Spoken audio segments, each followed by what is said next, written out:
And now, Mystery Theater, brought to you in part by True Value Hardware, your store of first choice.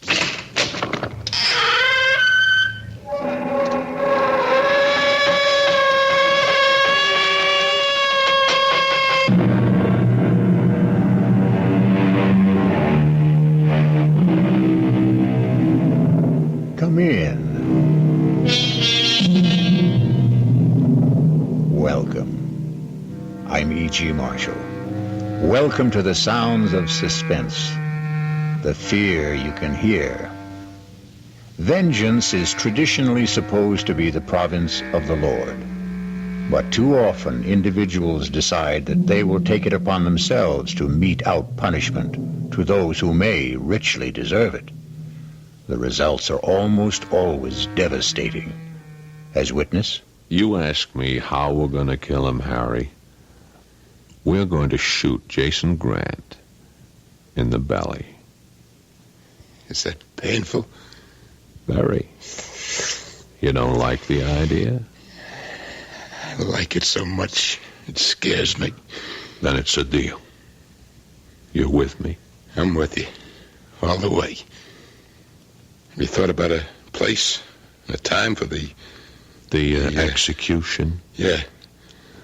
You bet.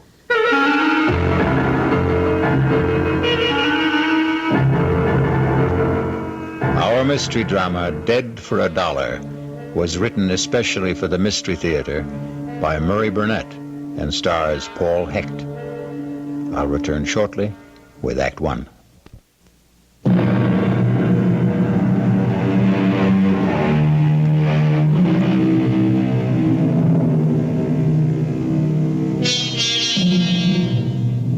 In today's world, the golden key to success is too often unfortunately attained through absolute ruthlessness and utter disregard of ethics, morality, and the rights of others.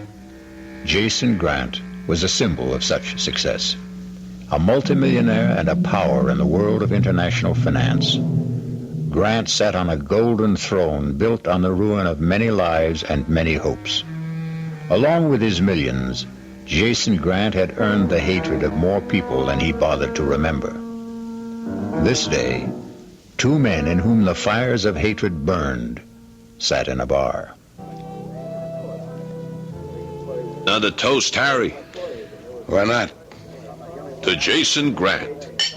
May his soul rot in hell. Amen. How long has it been, Harry? How long has what been? How long have we been meeting in this bar and drinking the same stupid toast? Let's see. The niece divorced me in 69. Yeah. I ran into you here about a year later, so I'd say 2 years, give or take a couple of months. What do you think Jason would say if he heard us? I'll follow you, Win. Here we are, two men acting like a couple of sniveling school kids. Now, what do you suggest we do? Kill him. Just like that. Kill him as slowly and as painfully as possible. I want to hear Jason Grant screaming and begging for mercy, just like my brother screamed when Jason left him to bleed to death on the road to Busan while he bugged out to save his own skin. Yeah, I would be sure and get caught. So what? So what? Yeah, so what? We'll just tell our story to a jury. We can... That still doesn't give us the right to kill. Look, does Jason Grant deserve to die for what he did to you? It wasn't only breaking up your marriage. You and Jason were partners. And he not only stole Denise, but the business you'd built up for 11 years. I know what he did. So what did you do about it? Win, get off my back. You're so dead set on killing him. Why don't you go ahead and do it? Because I need you, Harry. For what? Look, Harry, I'm willing to go to prison. But I don't see any sense in walking in if there's a way of staying out. How will my going along with you help keep you out of jail? We'll give each other an alibi. We'll swear we were together when Grant is killed.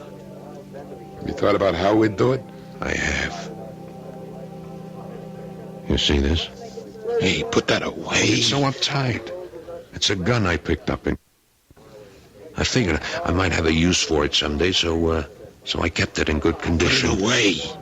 Harry, you asked me how we were going to do it. We're going to shoot him in the belly. That's painful. Very. You don't like the idea? I like it so much. It hurts. Then it's a deal. You're with me? I'm with you. All the way. We thought about a place and a time for the execution? Yeah. You bet. But, Harry, I need you to check some facts for me. If I can. Now, you once told me that Jason worked late every Monday night. That's right. He still does it? Not sure, but I guess he does. That's when we're going to do it. Late on a Monday night. He'll be alone. I'll walk in, shoot him, and walk out. Oh, I thought you really had something worked out. You can't go into the building at night without signing in and signing out. Who said anything about getting in at night? You just listen. I walk into the building about 5 o'clock carrying one of those two boxes that telephone repairmen have. Yeah? There won't be any tools in it, just work clothes. I'll hang around till about 8 or 9 when I'm sure Jason will be alone. They're cleaning women. Sure, but by that time, I'll have changed clothes. All you have to do is look like you're working or going somewhere to do something. They won't bother you. How will you get out? After I leave him bleeding, the way he left Mike in Korea, just walk out the door, take the elevator, walk by the night guard. It might. It just might work. It will work. And all you have to do is say that we had dinner together at your place. No. No! I thought you said I was with you all the way. That means I could also pull a trigger. We'll toss a coin to see who does the killing.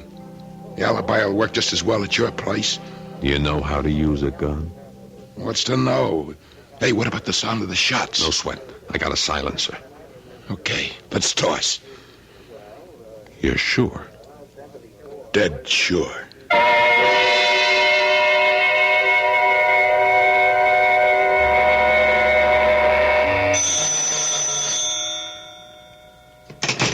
Jason Grant's office. Mr. Grant, please. May I ask who's calling? Tell him it's an old friend. Well, I'm afraid that isn't... Tell him it's his former partner, Harry Tolan. Hold on a moment, please. Yes? Harry Tolan. Harry Tolan?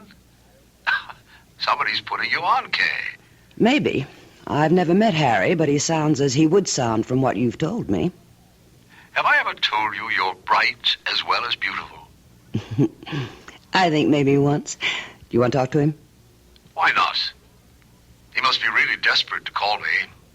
I'll enjoy listening to him sweat. Your pleasure is my only desire, sir. I think you've proved that. Thank you, Mr. Grant. Go ahead, Mr. Tolan. Jason? Yes, Harry. What can I do for you? You might ask what I can do for you this time, Jason. That will be the day. It is the day. I strongly suggest that you see me. You never strongly suggested anything. I'm all tied up, so you'd better let me hear it now. It's face-to-face, Jason, or it's goodbye. Goodbye. So long. Hold the phone. Do you have a number where I can reach you if I get a break in my schedule? I do indeed, Jason.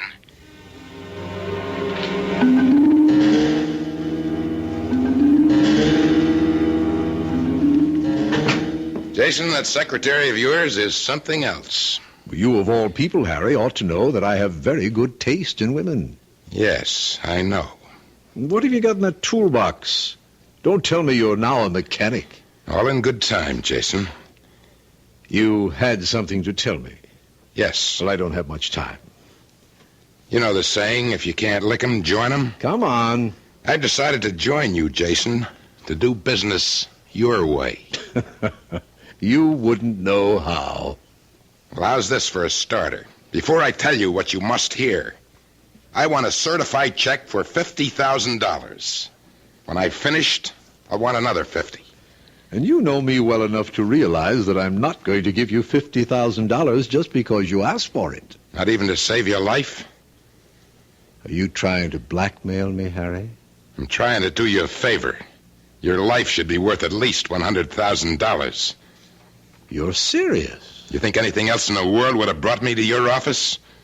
Now, before I agree, answer one question. Do you know who's going to kill me? I do. Who? Me. You see, the coin came up tails.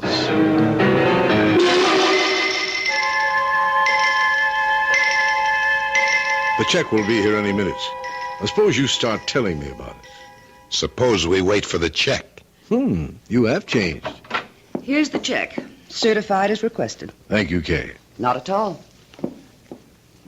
Here you are, Harry. Now let's have the story. You remember Win Thomas? Who? Win Thomas. You served in Korea with him and his brother. Oh, yes, I remember him. He's never forgiven you for running off and leaving his brother to die. He's a damn fool. The kid would have died anyway. I had my own neck to save. He doesn't agree with you. Well, this isn't worth $50,000. And how about this? Put that gun down. It's Win's gun. We tossed a coin to see who was going to use it. On you. You're crazy. You're lying. Am I? You asked me about the toolbox I'm carrying. If you care to look in it, you'll find a repairman's uniform. I'm supposed to stay here tonight until you're alone. You still work late on Mondays, don't you, Jason? Yes. And I'm supposed to come in here and shoot you with a silencer you'll also find in the toolbox. You'd never get away with it. Maybe not. But Win's waiting at home right now, and he'll swear that we had dinner together. Now, how about the other 50? You've got about as much chance of getting that as you have of cashing the check I just gave you. What? Try it. It's certified. Not by the bank. We have a stamp here which looks authentic. Did you think you could really put something over on me? Yes, I see by your stupid face you did. Now get out of here before I call the police. They'll never believe you. I'll tell them. You'll tell them what? You see this? This is a tape recorder. Every word you said is right here on tape. And what do you think the police will say when they hear it? Your confession, if it's really true and not a con game. Now put the gun on my desk and get out. I thought I could play your own dirty game, but you're right. I can't. But I can still kill you. The tape recorder's still on. Would you like to check it? No. Put the gun down, Harry. That's right. Now beat it. I'll kill you. I promise I'll kill you. Or if I don't, Win Thomas will. And that's something you'd better believe.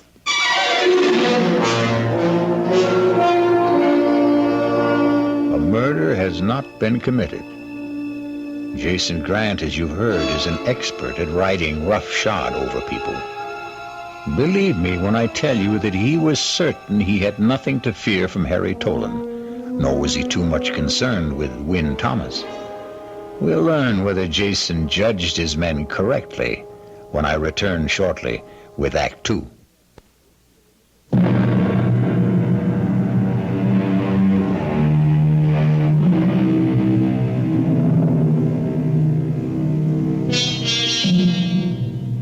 We've heard the ruthless side of Tycoon Jason Grant. But we must also be fair and remember that Jason was a family man with a wife and a son and a mistress. As we continue, Jason Grant is sitting in his office later that same evening, Monday night. The door to his office opens, and his beautiful secretary, Kate Woodhouse, enters. Finished working? No, but come in and close the door. It's quite a gown. Thank you, sir. And I do mean you, since you were kind enough to pay for it. My pleasure. You, had me close the door. Are you expecting someone? Just Tony. Your son? Tony, yes. Oh, well, then I'd better get... Hey, what's this? A gun? It's Harry Tolan's. He was just here. He was going to kill me. You're putting me on. No, he really was. The fool. He actually thought he could get away with a stupid ploy like that. He had a whole story that I have on tape. Oh, you ought to put that gun away. Oh, no, it amuses me to leave it there. To remind me how right I was to get rid of him years ago. I only made one mistake, and that was marrying his wife, Denise. Well, how about Tony, the son you had with her? That's to remind you that Tony is something very special to me. And that's the last time you'll ever slap me. I'm warning you. I hope this is the last time you'll need it. And maybe you need a new girl. I know exactly what I need, Kay. I need you as my wife. Well, maybe you'd better tell that to Denise, your present wife. I already have. I've told Denise I'm divorcing her. And I'm telling Tony when he comes here tonight. Well, if Tony's coming, I'd better get out of here. We'll go over it later tonight, huh? Stop talking and come here. Yes, Jason. Excuse me, I didn't Come mean in, to- Tony. Come in. It's quite all right. It looked a little better than all right to me. That's quite a gown, Kay. Thank you. See you later, Jason. Right. The usual place? Of course. I've got to hand it to you, Dad. I've had big eyes for Kay myself, but while I was thinking, I guess you were doing. And speaking of that, what's that gun doing on your desk? Oh, remember Harry Tolan? Wasn't he your partner years ago? And wasn't he married to Mother? Correct. The gun is his. And what's it doing here? Harry said he was going to use it to kill me.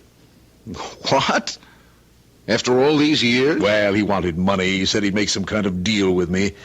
I put the whole conversation on tape and kicked him out.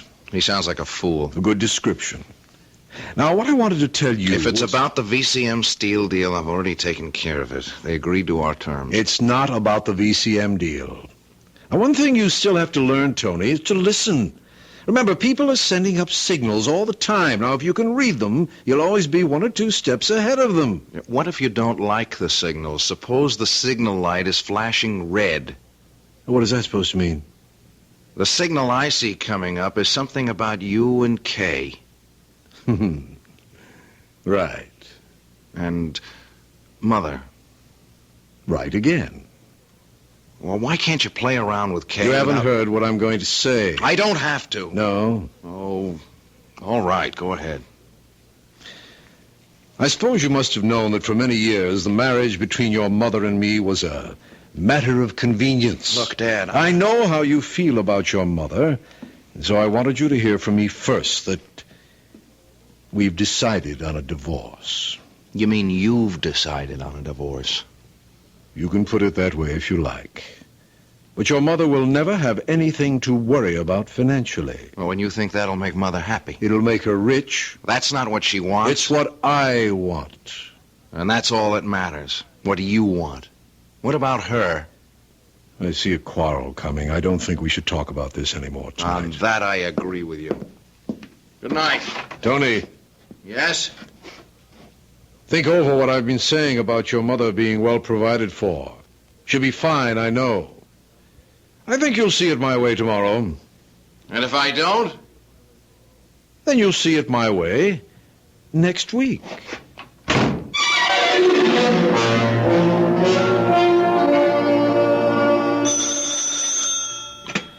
Yeah. When? Harry, where are you? What happened? I've been I more... blew it. You what? I blew it. You mean Jason Grant's still alive? Yeah. How? Well, it's a long story. Have you got the gun? No. Where is it? I left it in Jason's office. You better get up here right away. Okay, as soon as I can grab a Now cab. listen, if I'm not here, sit down and wait and leave the TV on, you understand? Yeah, I got you. You better repeat it, Harry. If you're not in, I'll wait and watch the TV that you've left on. Right, and make sure you know what the show's about. Yeah, but when? What Never are you... mind. Get the cab. Goodbye.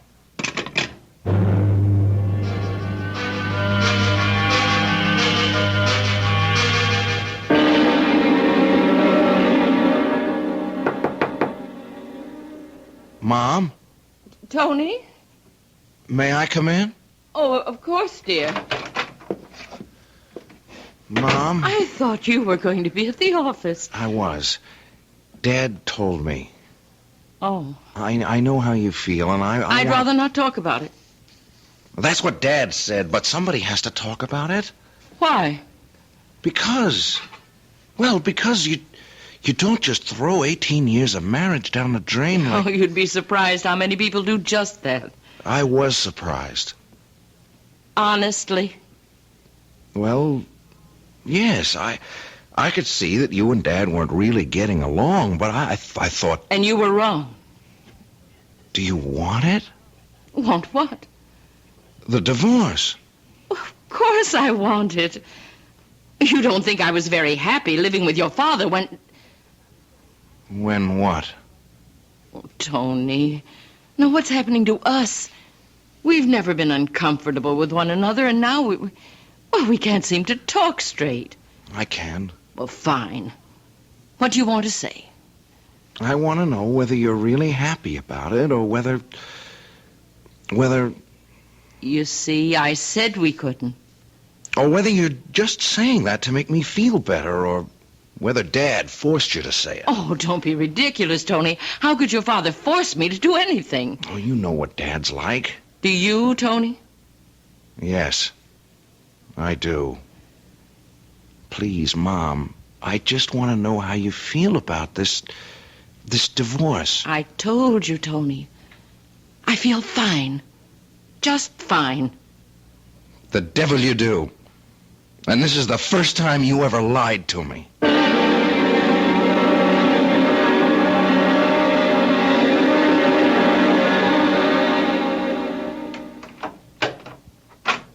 Who is it? What? Don't be a fool. Give me that gun. Give it to me. Don't. Maybe I was wrong the way I handled it. No. Please.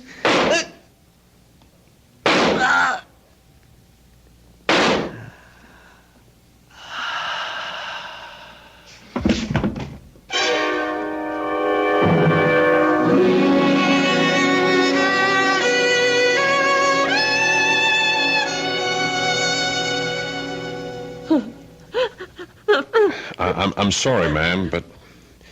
Well, there's just no gentle way to tell a woman her husband's been murdered. I'm sorry.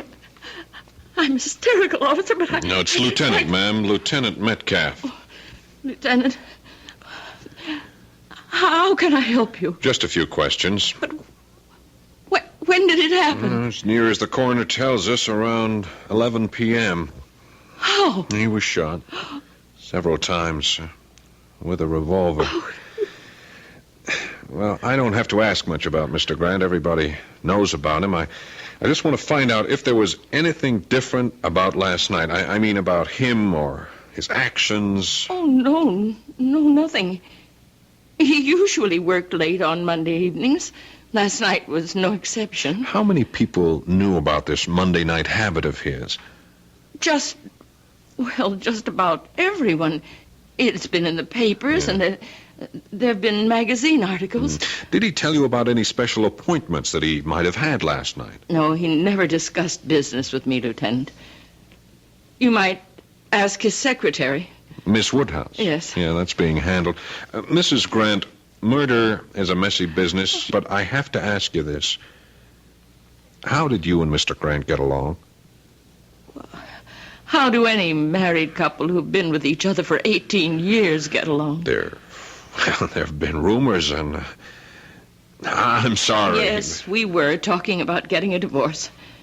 Whose idea was the... It was mutual, Lieutenant.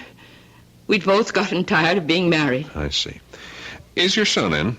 Oh, I couldn't tell you. Have you asked the servants? Well, they don't seem to know.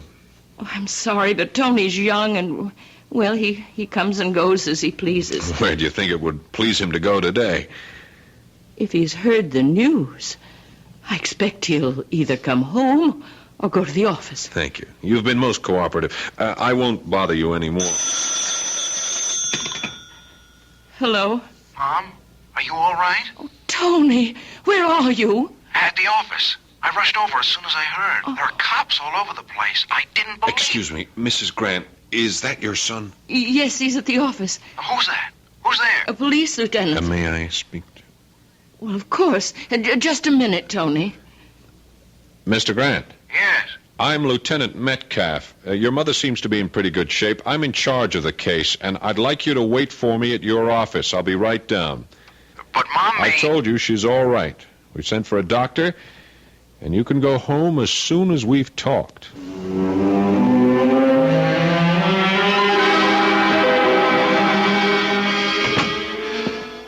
Morning, Duffy. Morning, Lieutenant. Where is he? Back in his own office. Lab men finished? They're packing up now. It's a big job, blood all over the Yeah, I joint. saw it. Which way the kid's office? Down the hall and to the left. Anyone with him? Well, I thought it was okay to leave him alone. How did he take it? About the way they all do. Except... Except? Well, he kept repeating, I don't believe it, I don't believe it. And, seemed as if he really couldn't believe that his father had been murdered. Yeah. Shock, maybe? Maybe. But from what I've heard about Jason Grant, he was a prime candidate for murder. Oh. Okay, Duff, you hang in here. I'll be right back. Mr. Grant. Who are you? Lieutenant Metcalf, homicide. I spoke with you on the phone. Oh, yes. Come in. I'm sorry, but I'm going to need your help. I'll do anything I can. I have to make funeral arrangements and take care of Mother, Sure. but, well, how can I help? First, when did you last see your father? Last night, about 9:15. Anyone with him? His secretary, Kay Woodhouse, but she left. Did your father mention anything about appointments that he may have had later? No. Then as far as you know, you left him alone sometime between 9 and 9:30, and he had no appointment scheduled. That's right. And where did you go? Home. Now, it's no secret that your father had a lot of enemies. Can you think of anyone who might have... Look, Lieutenant, it'll come out sometime, so you may as well hear about it now. But first, I want to tell you that I still can't believe it. Believe what? My father's former partner, Harry Tolan, who was also married to my mother before she married Dad, Harry was in yesterday and threatened my father with a gun. What happened to the gun? Now, Dad took it from him. It was on his desk when I was there earlier. I see. And on Dad's tape recorder in the desk, you'll find the entire conversation between them. Thanks. We'll check it. But I'd like to know what it is that you can't believe. Now, I can't believe that Harry Tolan murdered my father. I've known him for years, and he just hasn't got the guts to kill a man.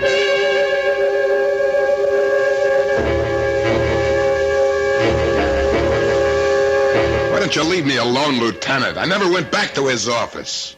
I didn't kill Jason, and you know it. Okay, let's go over it again, Mr. Tolan. You went to Grant's office with the gun. The gun that ballistics says killed him. I told you I left it there. You did, and we know you did. At least 2 witnesses saw it on his desk.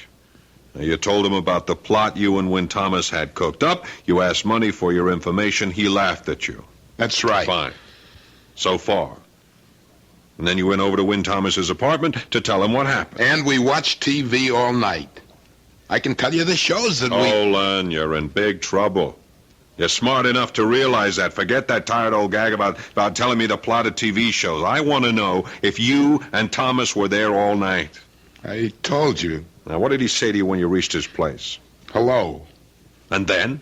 Then he offered me a drink and he said something about the show that was on TV. You're a liar. You've been lying all the time. I swear You that... swear? You're going to swear that you hatched up a plot to kill Grant, muffed it, came back, and you and Thomas talked about what was on TV? Come on, Tolan. Get wise and get yourself some help. Okay.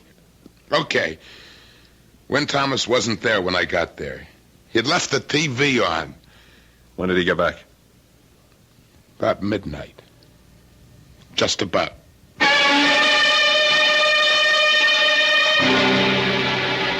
Win Thomas and Harry Tolan had their revenge. Jason Grant is dead. Before the body was quietly buried, the police had arrested Win Thomas for first-degree murder and named Harry Tolan as an accomplice. The case was closed to the satisfaction of the public and the police. But there may be some surprises when I return shortly with Act 3.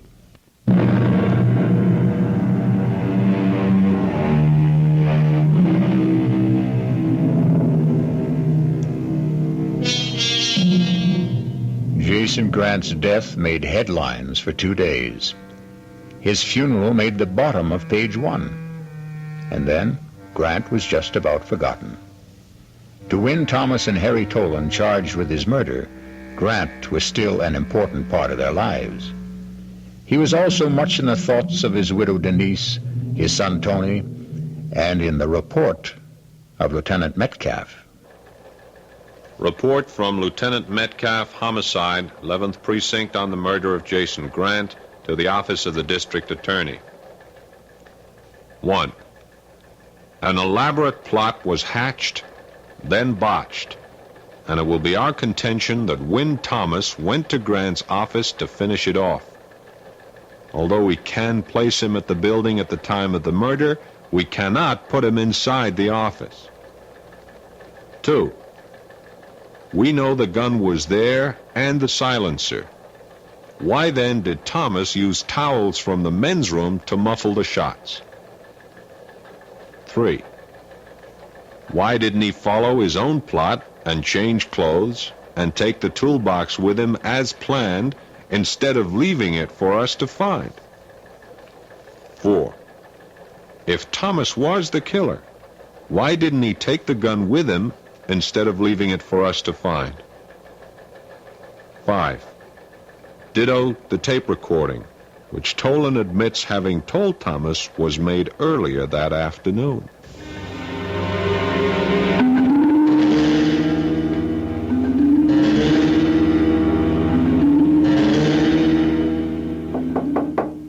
Who is it? Denise. Come in. Is it all right if I sit down? You can do anything you want. After all, you own me now. That's foolish. You put up my bail, didn't you? Yes. Why? I felt guilty. Guilty? About you. About the way I left you. Oh, if it's any consolation to you, Harry, I had about 2 months of happiness with Jason. The rest was all a bad trip. We were getting a divorce. Why didn't you get off? I guess I was ashamed to admit to myself or to anyone else that I'd made a mistake. Okay. And that's why you put up the bail bond money. Partly. And the other part? Well, I know you, Harry. I lived with you. You're not a murderer. I went along with Wynn's idea. But you didn't kill Jason, and I couldn't bear the thought of you being in jail. What about Wynn?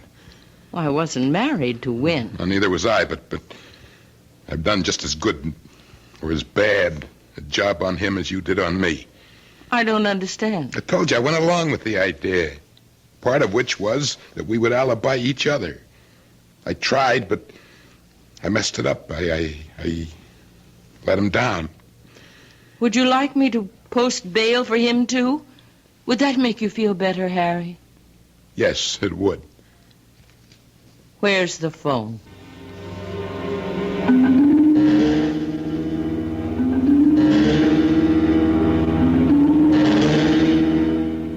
Will you have a drink, Lieutenant? No thanks. I thought you caught the man who committed the murder, I think we have. but you're not sure. Mrs. Grant told me that she and her husband were getting a divorce. Did you figure in that in any way? Well, yes, Jason and I were going to be married. Then you were on intimate terms with Jason Grant. Yes. A long time?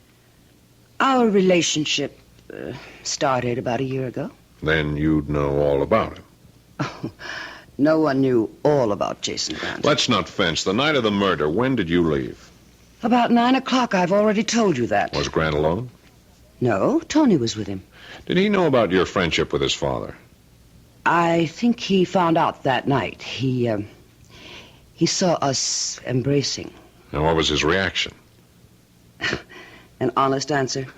They're usually the best kind. I think it was a combination of shock and jealousy. You see, Inspector, although Tony never made a pass, I knew he was attracted to me. Uh-huh. Did he know his father intended to marry you?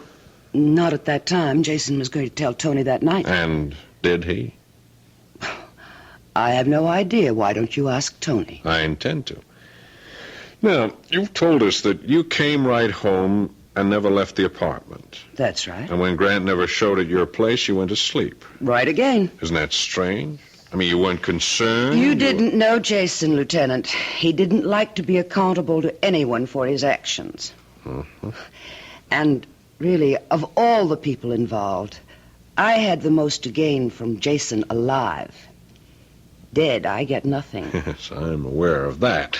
But I've talked to the garage man in your building, and he tells me that a little after midnight, you took your car out and didn't bring it back until about 2 hours later. He told you that? Uh-huh. Well, I believe all the papers said that Jason died around 11 o'clock. And if that's right, why then he's a darling for giving me a perfect alibi.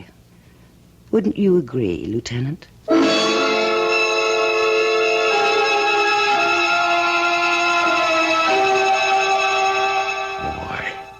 Why?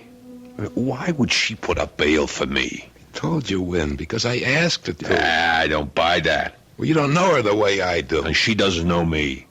Nobody puts up that kind of money for a stranger, no matter what she tells you. How does she know I won't skip? She took my word for it. I don't buy that either. All that talk about how she felt she had done you wrong and the guilt she said that she was... Of course. Why didn't I think of that before? That's it. What? Guilt. That's the key word. Guilt. She feels guilty because she killed Jason. Are you crazy? I'm just getting smart. She said Jason was divorcing her. Didn't you tell me she said that? I said they were getting a divorce. Sure. We both know Jason. If he divorced her, he was through with her. She'd never get a cent from him. He'd fix it with his attorney so that she spent the rest of her life chasing him for alimony or a settlement. She couldn't face up to that, so she killed him. What are you doing? I'm calling Lieutenant Metcalf. Now, you listen to me. You say you didn't kill Jason. I don't know who killed him if you didn't, but I know one thing for sure. Denise didn't. And I'm not going to let you throw her to the wolves to save your own skin. That's a noble speech, Harry. Particularly coming from a guy who threw me to the same wolves to save his own skin. You can't make me feel any worse about that than I do. That's one of the reasons she put up the bail. I told her how I felt about letting you down. Yeah? Yeah. Listen, she's got all the money in the world. She can hire great lawyers. They'll be sure to get her off. We can testify about what a louse Jason was. She's still attractive. She's got everything going for her. I don't care what you say. She didn't kill him. And you're not going to let me call Lieutenant Metcalf. That's right. Sorry, Harry.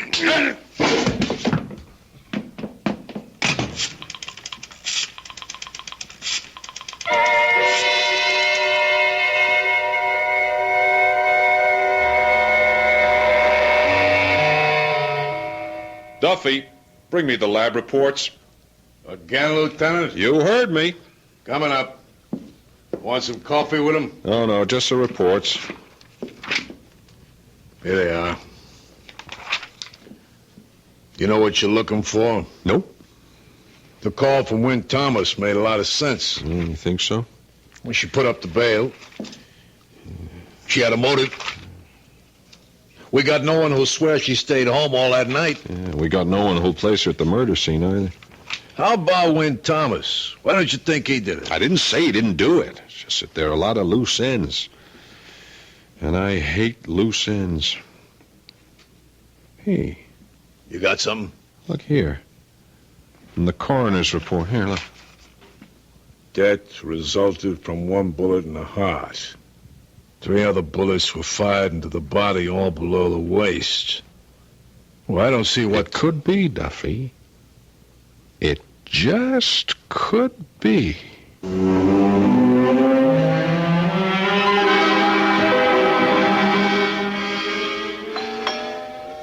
Who is that? Well, I know you think I'm a very smart girl, Tony, but I really can't see through doors. Send them away, Kay. You're uptight about being here, aren't you? Yeah, sure I am. Everybody knows about you. Oh, we're never going to have a relaxed relationship until you stop worrying about what people will think. Who is it? Lieutenant Metcalf. Don't let him in. Well, it's late, Lieutenant, and unless... I think you'd better let me in, Miss Woodhouse. That sounds ominous, Lieutenant. Evening, Mr. Grant. Evening. I know you better than to offer you a drink, So, what can we do for you? A few answers. I'm afraid I'm all out of answers. How about you, Mr. Grant? I'll do anything to help, but we've been over everything so often. There's been a new development. Oh? Mr. Grant, did you know your mother has posted bail for Win Thomas as well as Harry Tolan? No, but... Can you think of any reason why your mother would do a thing like that? I haven't given it any thought. Your mother told Mr. Tolan she posted his bail because she felt badly about the way she treated him. That makes sense. She also spoke about guilt. What kind of guilt? That's the question. Thomas thinks it's connected with her not wanting to let an innocent man go to prison for a crime she committed. Thomas is a liar, and you're a fool for listening to him. What makes you so sure? Because I know my mother. She couldn't have killed Dad any more than she could kill a fly. She can't account for a time around 11 o'clock. She says she was at home. We can't place her there. Oh, yes, you can. I was there with her. I was there with her the whole time. Now, that's a stupid lie, Mr. Grant, and I'm sure you only said it because you're so upset. Of course I'm upset. Why don't you forget about Mother and concentrate on nailing down the case against Thomas and Tolan? Although I can't see what else you need. I need to know why 4 bullets were fired when the first shot killed your father. The killer hated Dad. He just kept firing and firing. We all know how much Thomas hated him and why. But the bullets were fired low. It all seemed very deliberate. Well, maybe it was. Maybe Thomas hated him so much that he stopped in the men's room to get towels to muffle the sound of the shots when all along he knew there was a silencer in the toolbox Tolan left behind? Maybe he didn't have time. It takes time to fit a silencer onto a gun.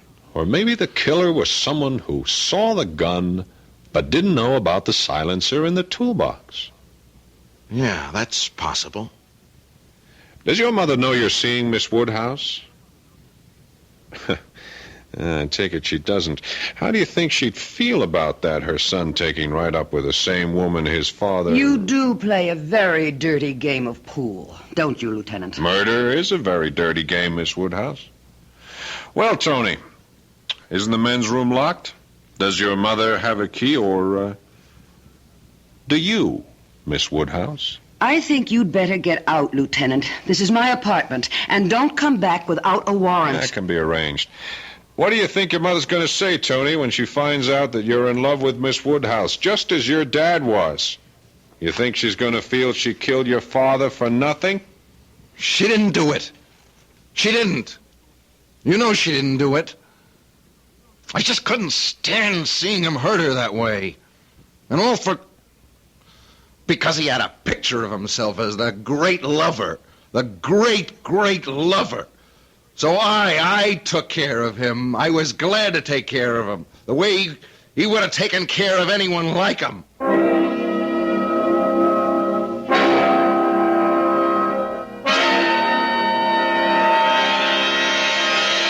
Like father, like son, Jason Grant was dead, murdered by his own son, who was driven to kill him because of his love for his mother. I'll be back shortly.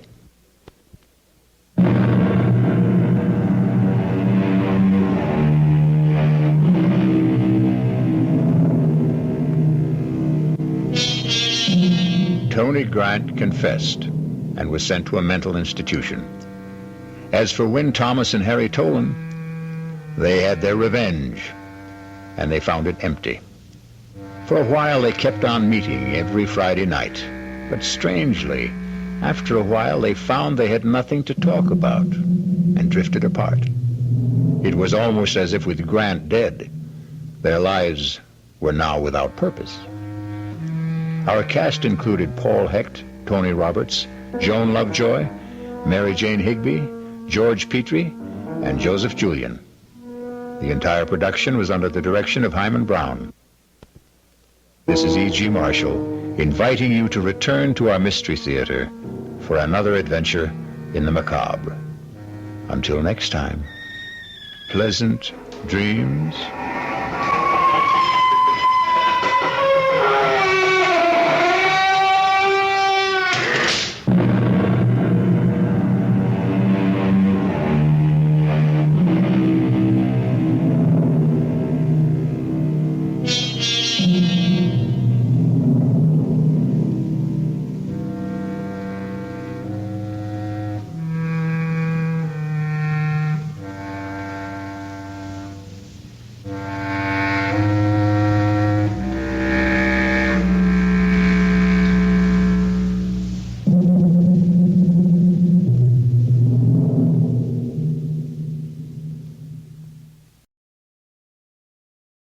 And now, Mystery Theater, brought to you in part by True Value Hardware, your store of first choice.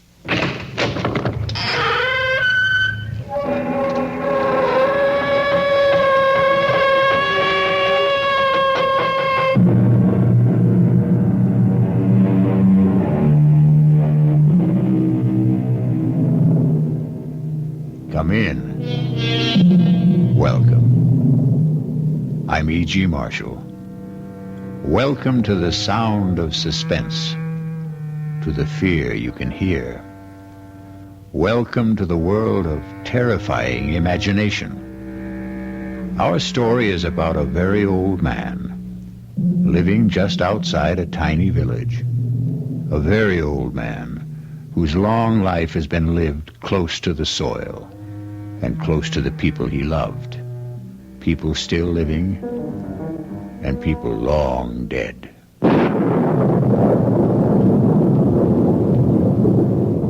Lie still. Lie still, girl. Is it very bad? I don't know. She's very dear to me. If I should lose She's her... trying to raise her head. She knows I want to help her. Do you think you can? Young man, I never said I was a doctor. But I thought... the way I'm just an old man. A very old man.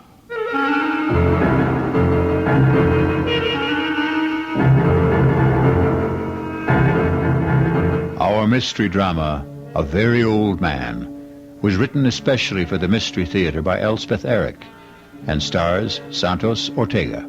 I'll be back shortly with Act One.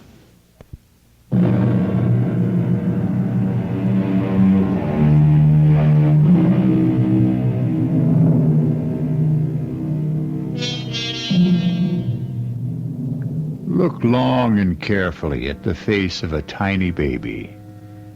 Look carefully and long into the face of someone who is very old. Do you see the wisdom in both? The very young and the very old have wisdom. In between, there is only accumulated information. Oh, you're home. Good. Well, he's done it again. Who's done what? Are you talking about my father? You know I am. I warned him. I said, Stefan, if it ever gets around, you'll ruin my medical practice. People won't believe in me. They'll only... Manfred, come sit down. Now, what's he done? Well, the same thing. Where is he? Isn't he home? Not yet. He went to the cemetery as usual. But you still haven't told me what happened. Well, Anna Brandt came to see me about a month ago. Severe attacks of pain in the upper abdomen. All the symptoms indicated appendicitis. I sent her to Carl Weiss for the operation. Of course, he examined her, too, and he agreed with me. No doubt about it, inflamed appendix had to come out. Well, he operated the next day, and that night, that same night, she had another attack. Well, so it wasn't... How could she have had another appendicitis attack when he'd just taken her appendix out?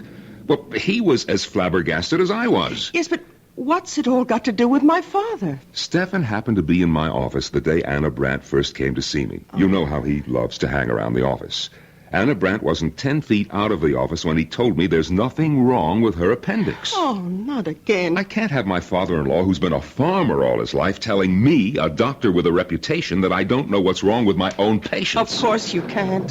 For a minute, I did think back to that boy, the one with the asthma. What seemed to be asthma, anyway. The Rothberg boy. Father was right about him. I know. He made a lucky guess. Father went to see him every day. Talked to him, rubbed his chest, his throat.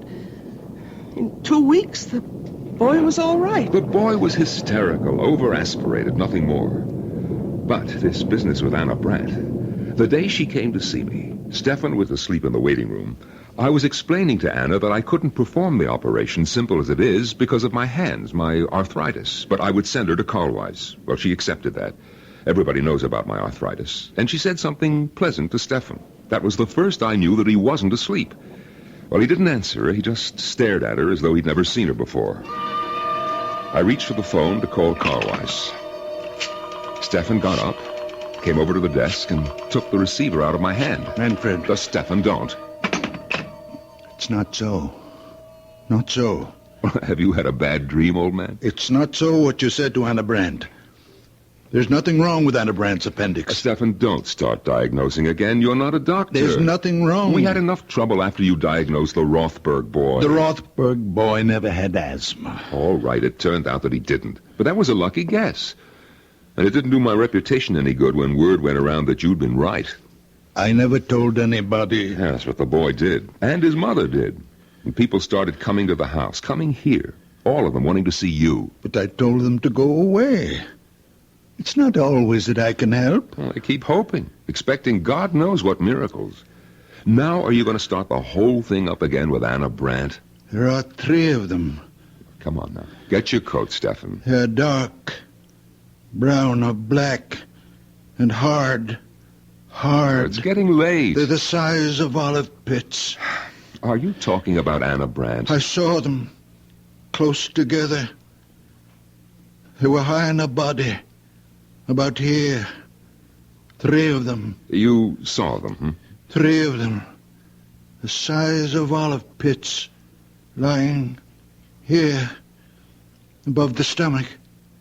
About here. Have you got X-ray eyes, Stefan? Is that it? No.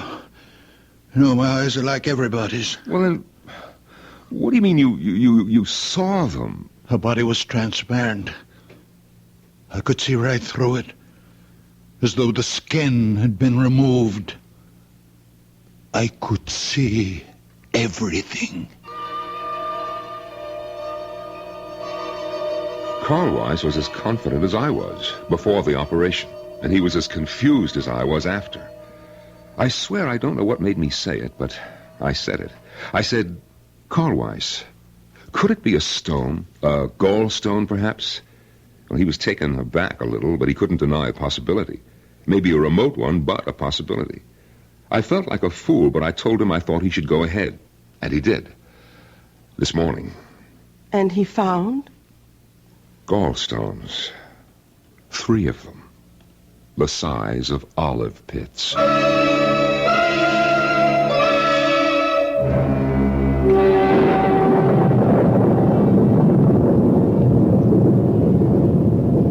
Lie still, girl. Is it very bad? I don't know. She's very dear to me. She's trying to raise her head. She's trying to tell you something. She knows I want to help her. Do you think you can, Doctor? Young man, I never said I was a doctor. What? But the way you... I'm just an old man. A very old man. Well, I took it for granted, the way you spoke. My son-in-law is a doctor. Manfred Gottlieb. I live with him and my daughter Bertha. Oh, then you know something. You've learned things from him. No, I know nothing. Only what I see, what I feel. When I passed you by the cemetery, what were you doing? My wife is buried there. Did I harm her? No, I even think she's a little better. Her eyes, they look brighter. Not so full of pain. You did nothing but touch her. Stroke her a little and talk to her. Let me look at your hands. No, they're just hands. What should they be? Now let me... Well, your hands are warm. On a night like this. More than warm. Hot. Very hot, as though they were burning. Burning from inside.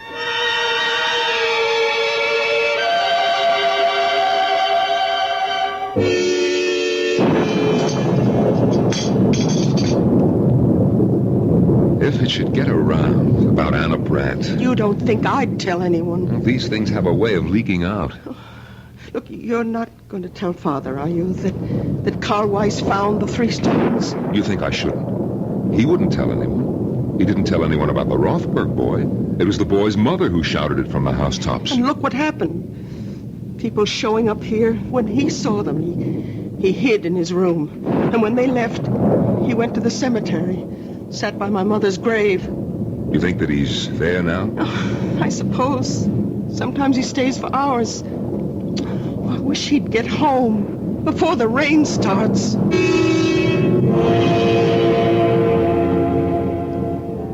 Emily, my dear. Come now, Emily, my precious. I need you. You are my strength. I can do nothing without you. Come to me, my darling. Come to me, my darling.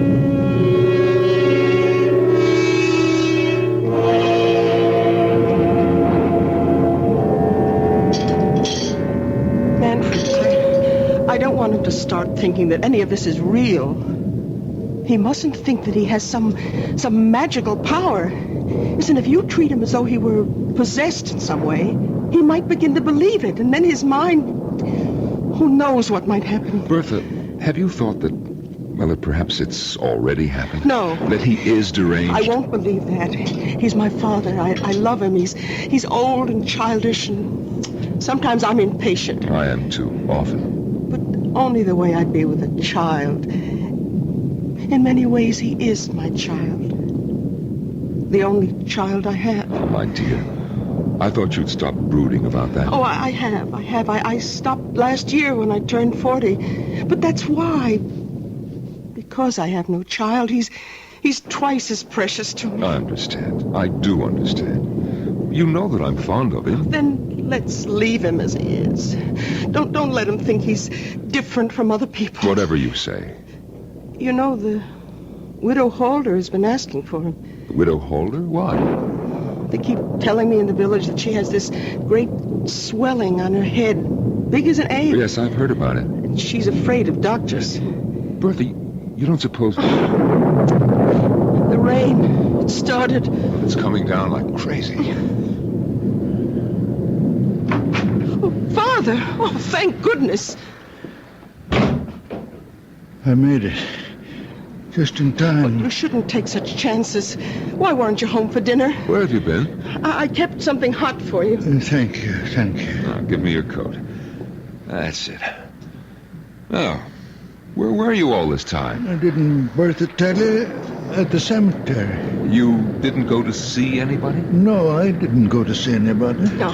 Here's a plate for you, Father. Nice pot roast and potatoes. Thank you, Bertha. I'm sorry I wasn't here for dinner. I lost track of the time. I ran into somebody. We talked a little. Oh. Manfred, let's go up to bed. Father, you'll be all right? Of course I'll be all right. Go to bed. Oh. Good night, dear. Good night, daughter. Good night, Steph. Oh, Manfred. Yeah? How is Anna Brandt? Anna Brandt? I thought about it tonight. In the cemetery. Is she all right? Yes, she's fine. I thought she was. I had a feeling... Good night. Enjoy your dinner. Good night. His asking about Anna Brandt? He hasn't even mentioned her since that day in the office. Bertha, could he have heard about Carl Weiss finding the gallstones? Oh, he'd have said so. He always says precisely what's on his mind. There are times when I wish he didn't.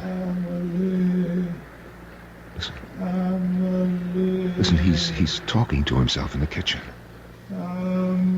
Sounds as though he's calling someone. Manfred, he's an old man. Leave him be. Oh, please close the door. Come to bed. It sounds like Amelie. What? Did you say Amelie? Wasn't that your mother's name? No. No, it was my sister's. Oh, Bertha, I never knew you had a sister. You never told me. It was so long ago, before I was born. Their first child. She only lived an hour. My mother told me they'd just agreed on a name. Father leaned over the crib to kiss her, and she was dead. But that was 45 years ago. All these years he's never mentioned her. What was that? The door opened downstairs. But he's gone out. In this rain. Where could he have gone? There's only one place. He's gone to the cemetery.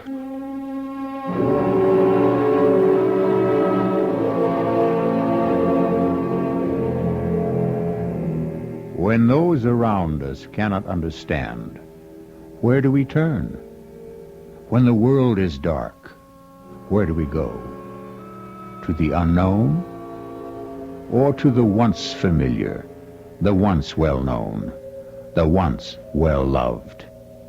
to those who have left the dark earth and moved into light. I'll be back shortly with Act Two.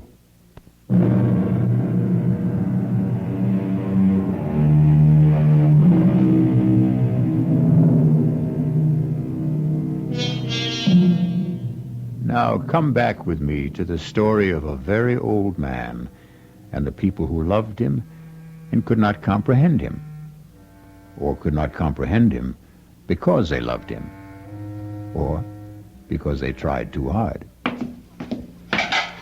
Breakfast on the table, Manfred. All right, darling. Oh, well, did you talk to him? He's still asleep. Oh, let him sleep. After last night. Yes, we're lucky if he doesn't come down with pneumonia. He was drenched, Bertha, soaked clear through. Lying across your mother's grave with the rain beating down on him, crying, Amelie, Amelie, as though his heart was broken. Amelie is buried next to Mother.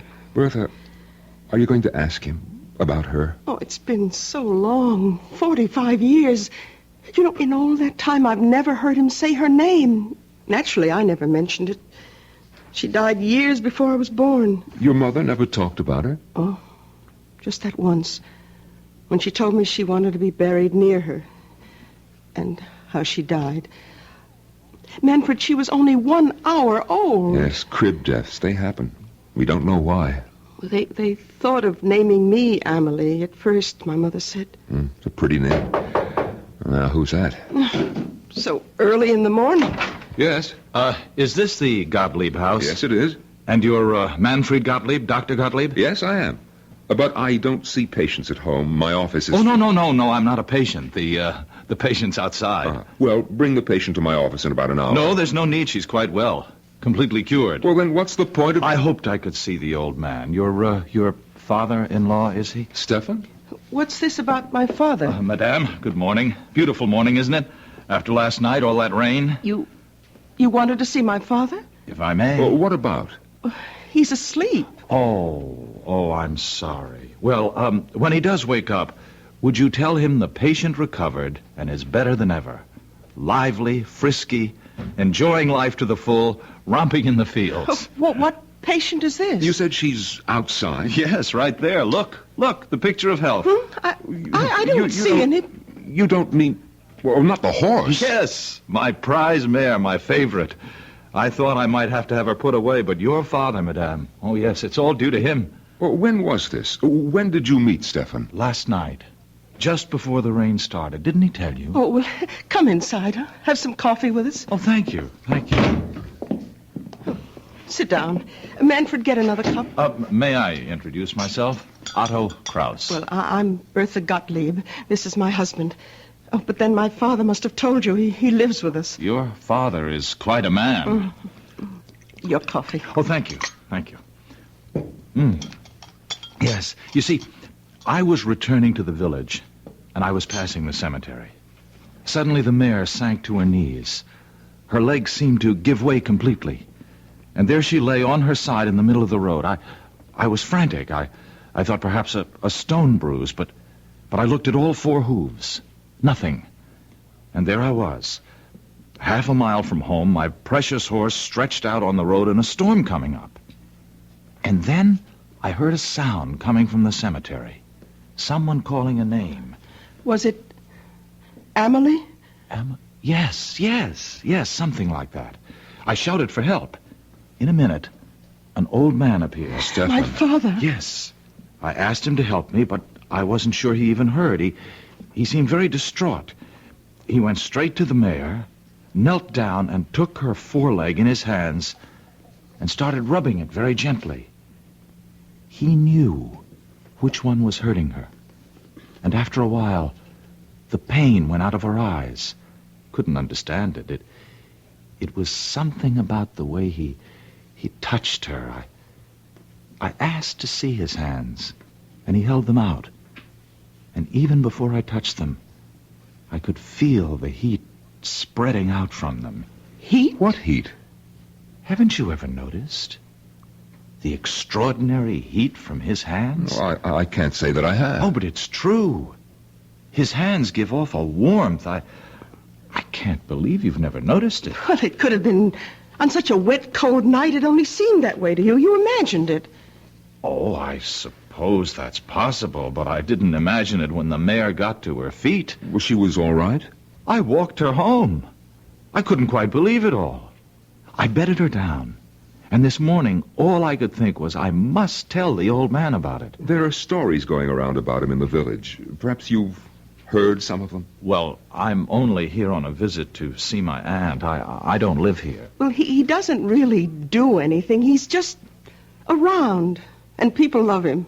They like to think because he's such a sweet old man that he can do things doctors can't do. And because he's such a very old man, we wouldn't want him to start thinking that there was anything miraculous about anything that happened quite naturally. Well, you think it might affect him? Might affect his mind in some way? He's a very old man. It could happen. Well, I suppose it's possible she wasn't really lame. Of course it's possible. Only ask him, will you? About his hands, those amazing hands. Yes, we'll ask him. I mean, giving off that heat, I felt it, you know. Well, I'll be getting along. My aunt's expecting me. Well, we'll tell him you stopped by. Yes, I wish you would. Tell him, and please, tell him thanks. We'll tell him. Do you think we should wake him? Come on, it's time. Yes. We have to tell him about the young man. And the horse. But we won't make anything out of it. Nothing at all. Just say that he dropped by. To say thanks, yes. Father? Stefan, are you awake? What time is it? Oh, it's almost 9 o'clock. Why aren't you at your office? Well, it seems that a young man stopped by to see us, Stefan. Well, actually, Father, he wanted to see you, but we told him you were sleeping. Why me? Well, it seems he met you on the road last night. Had a horse. A mare it was. That's right. The horse had a swelling. Do you feel well enough to get up now, Father? I think so. You're sure? After last night? I'm all right. All right, now just let me help you out of bed, Stefan. Yeah, I can manage. Give me your hand. Come on. That's it. Yeah. Here are your slippers. Yeah, I'll go splash some water on my face. And then you'll have breakfast. Bertha, his hands are as cold as mine. Colder. That young man did imagine it about his hands. Well, you know how it is. If your hands are cold, anyone's feel warmer, even if they're only a little warmer than your own. And he'd been riding back from the village on horseback. Yes, so of course his hands were very cold. Of course. My head is clearing a little. Oh, good. I'll go down and have some coffee ready for you. Thank you, Manfred. And 2 eggs. 4 minutes. Your clothes are on the bed, Father. Thank you, Bertha. Father, last night when Manfred and I came up to bed and you were eating your supper, anyway, that's what we thought you were doing. It's what I was doing. Well, we heard you talking. Was I talking? Well, you kept saying, we heard you say, Amelie. I said what? Over and over. Father, were you talking to Amelie? What do you know about Emily? Only what Mother told me. What did your mother tell you? That Emily died. That she only lived an hour. She was our first child. 45 years ago, Father. She died in the crib. I remember her so well. Why do you talk to her now, Father? Why do you call to her? Because she comes back to me when I call her. Father, you don't mean that. She comes back to me. To me. Not to anyone else. Only to me when I call her. You don't believe in ghosts. Emily is not a ghost. Her spirit comes back to me when I call. Father, you can't believe I this. am the only person left on earth she remembers. Her mother is dead. The midwife is dead. When I am dead, there'll be no one for her to come back to. No reason to come back. You can't believe what you're saying. I don't have to believe. Or not believe. I know. I won't let you. You have nothing to say about it. Nothing. I will not stay in this house and listen to you tell me that my Emily will not come when I call. I'm going to her now. Father, wait! Father, come back! Stefan, what's the matter? Get out of my way. Stefan! Father! Oh, Stefan. Why, he came tearing down the stairs. He brushed right past me. What's the matter with him? I talked to him about Emily. I made him angry. Where's he gone, do you know? To her. To Emily.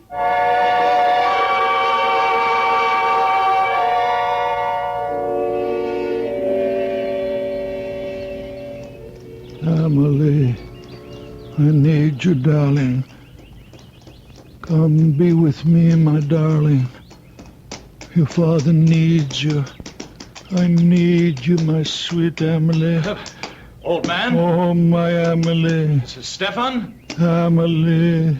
Stefan, can I help you, old man? No. You remember me, don't you? From last night?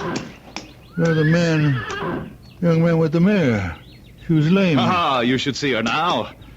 They told me she's better. Better than better. Come have a look. Please come. Look there. Look at her. Oh, they're not fine. Not a sign of lameness. I came to your house a little while ago. You were sleeping. They told me you were there to say thanks. There was no need for that. Oh, I'd like to do more than just leave my thanks. I'd like to invite you to my aunt's place. Oh, no, I couldn't. No, I'd like you to meet my aunt, please. Your aunt won't mind? No, not a bit. Come on, we'll both ride the mare. Here, I'll give you a leg up. You're sure about your aunt now? Oh, she'll be delighted. She doesn't get out much these days.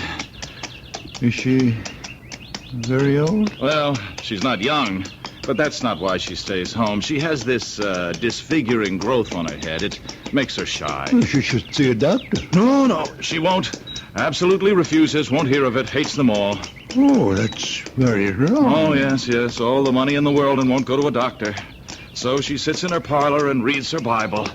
Ah, there's the house. Yes, the big stone house. You know the house? I've admired it since I was a boy. My aunt bought it when my uncle died. My uncle was Fritz Halder. You've heard of him, the manufacturer? I don't think so. Around here, I understand my aunt is known as the Widow Halder.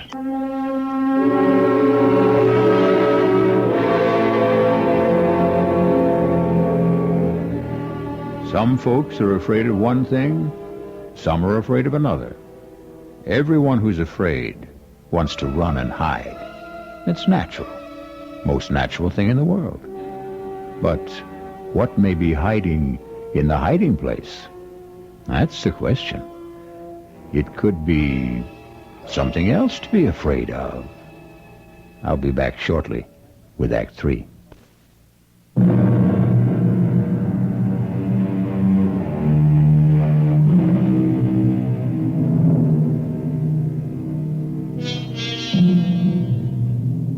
A very old man is mounting the steps of a big stone house in the company of a very young man whose aunt is known to the village as the Widow Halder. Listen now. My aunt is in. Otto? Ah, there you are, just where I knew you'd be. Come in, Stefan. Where have you been all morning, Otto? I missed you at breakfast and Oh, you brought someone with you. Yes, this is the very wonderful man I met near the cemetery last night when my mare went lame. Stefan, this is my aunt, Mrs. Halder. How good of you to come by. Madam. I don't have many visitors, not anymore. And I seldom go out because of this on my head. I don't like to be seen. I hope it doesn't offend you. No. Doesn't offend me at all. Well, it offends me. Perhaps I'm too sensitive, but that's the way I am. So I sit here and read my Bible. And that Bible's too heavy for you to hold in your lap all day. But it's the family Bible. It's the one I'm used to. I love this Bible. All right. Sit down, Stefan. I'm all right. I'll stand. Oh, both of you, sit down. And Otto, you tell me where you've been all morning and why you weren't at breakfast. Now, I told you last night how the mare went lame and how I met Stefan near the cemetery. Well, this morning, I let her out of her stall and she was dancing on her toes.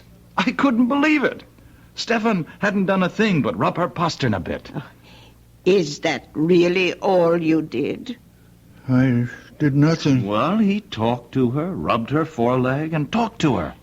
How remarkable. You're a remarkable man. No. Oh, you're staring at me. Oh, I apologize. It's this awful growth. Otto, fetch me my shawl. I'll cover my head. No. Please. It's in my bedroom. I am not offended. I give you my word. Otto, don't go. No, it's all right. I'll be right back. Mrs. Halder, I am not offended. I am sorry I stared so. I will not stare again. Please forgive me. It's quite all right. Please, be calm. Sit down. I can't. Otto mentioned that you live with your daughter. Is that right? My daughter, Bertha. And your son-in-law. Manfred. They have children. No children. How sad. Oh, here comes Otto with my scarf. Mrs. Halder, forgive me, but I must take the Bible from you and... Oh! Stefan, have you gone mad? Forgive me. I could not help myself. Aunt, are you all right? I think so. I saw him take the Bible off your lap. Stefan! He hit me with it. He brought it down on my head with all his strength. Forgive me, I didn't know what I was doing. I wouldn't hurt you, Mrs. Halder. I wouldn't hurt anybody. When I feel this way, I see things. I feel things. The Bible seemed to put itself in my hands. I didn't think what I was doing. I could not think. The feeling was so great that I must smash this thing on your head. That's all I wanted to do, Mrs. Halder, to get rid of it. And it looks to me as though you'd done that, Stefan. Aunt, go look in the mirror. I know I'm not always in control of myself. I do things. I don't know why. I see things. I don't know why. But I would never hurt anyone. It's unbelievable. The growth is gone. Will you forgive me? And there's no blood. No blood at all. All the same, I'm going to get you to a doctor. No doctors, no. No, a blow on the head like that. No, I'm all right. My head is clearing now. It was just the shock. And that awful, ugly thing is gone. I don't need a doctor. Let me take you to my son-in-law. He's a fine doctor, a nice man. Maybe you've heard of him? Manfred Gottlieb? Gottlieb? You will like him. Manfred Gottlieb is your son-in-law. A wonderful man. A good doctor. But you must be Bertha Gottlieb's father.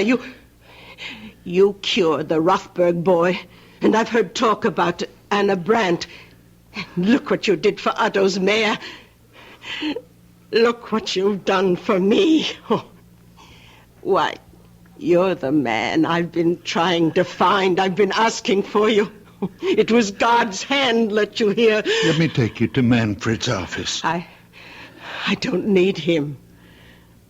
I only need you.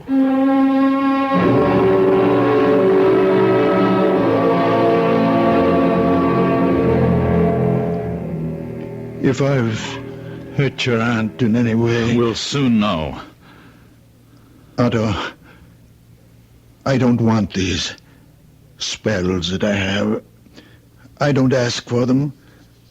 Only sometimes the pain gets so great. What pain? Well, the pain of living. When it seems more than I can bear, I go to the grave of my wife and my baby daughter, my Amelie. And I call to her, my little one, who only had 1 hour of life. And she comes to me and gives me comfort and courage and belief. I believe that even though I can do nothing about the great pain of living, there are other pains, and I can do something about them. I know I'm not quite myself when I'm like that. I know I'm not really strong or courageous. But when the spell is on me, the people in pain, they become transparent. You mean you can see through them? I do see through them. How do you explain your hands?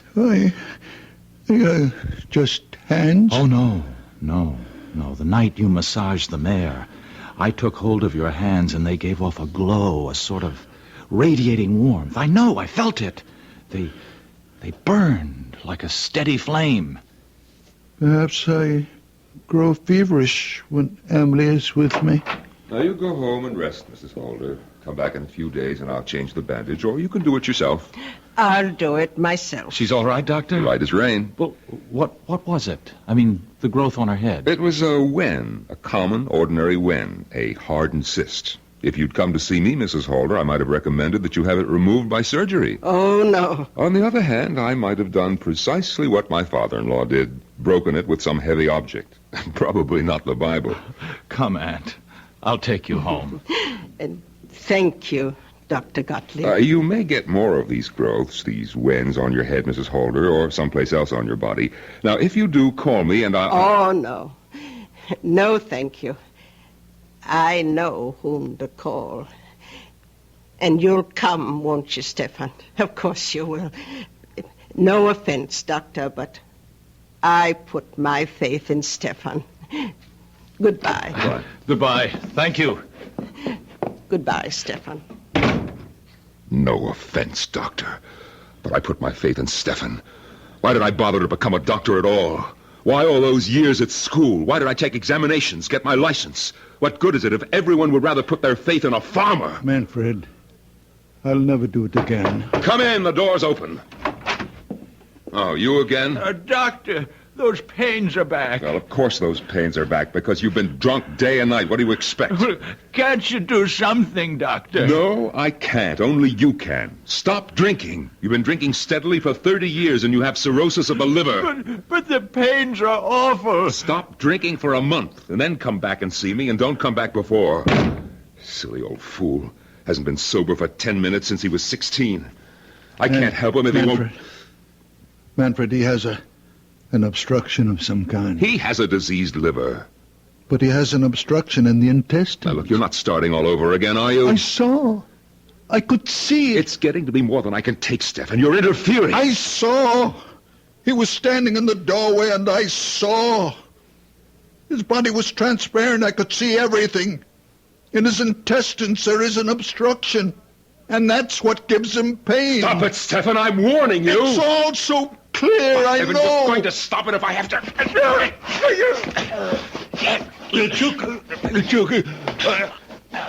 Manfred, take the hurt on my throat. Stefan. Oh, Stefan, I'm sorry. I didn't mean to do... Stefan. I'm all right. I'm all right, man. I'm all right. Let me loosen your shirt. Oh, Stefan, I don't know what possessed me. I lost control. It's all right. Stefan, look. Look at my hands. Look how they move. My fingers. No pain from the arthritis. What does it mean? It means... Well, it must mean the arthritis is better. It's gone, perhaps. Oh, Manfred. The way I unbuttoned your shirt. So fast. No trouble. No pain. Is it possible? It's true.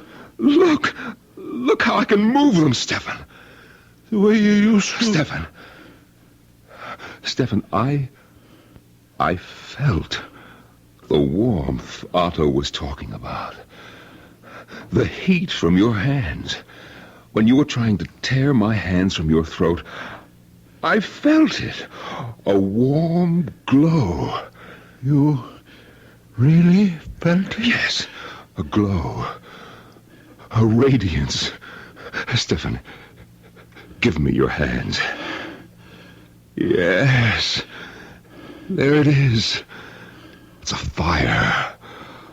A fire.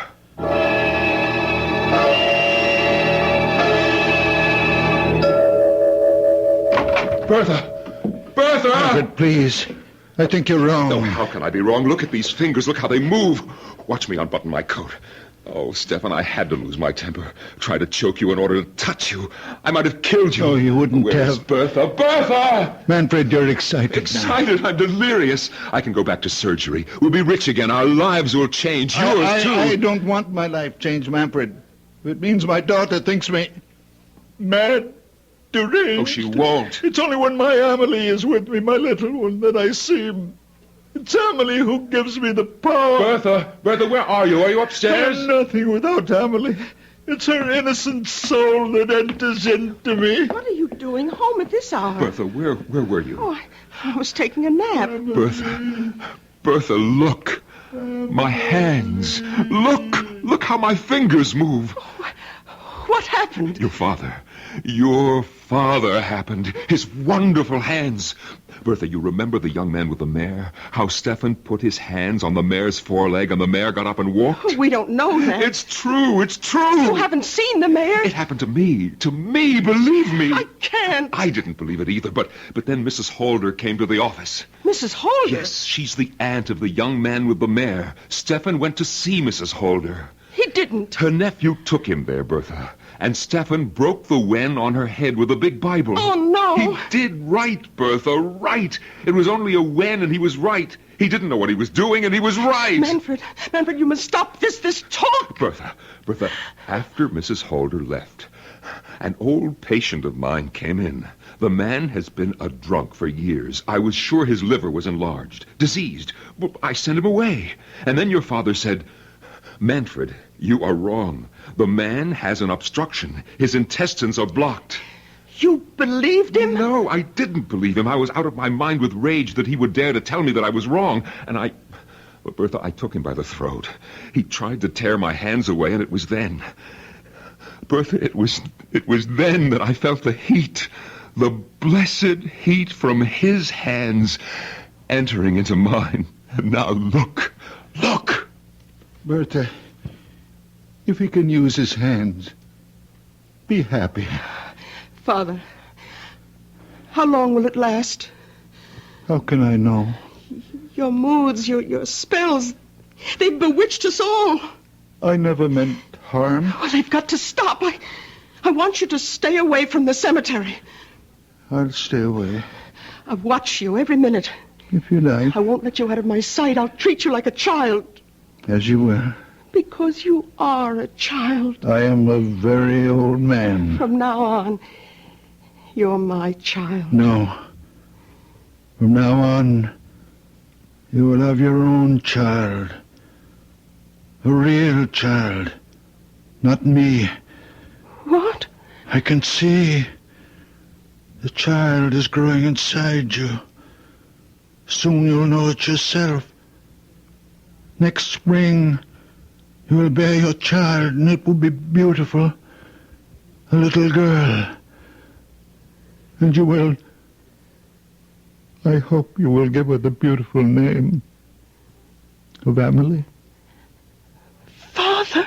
Then my Amelie can rest. I won't have to call her anymore. She can rest.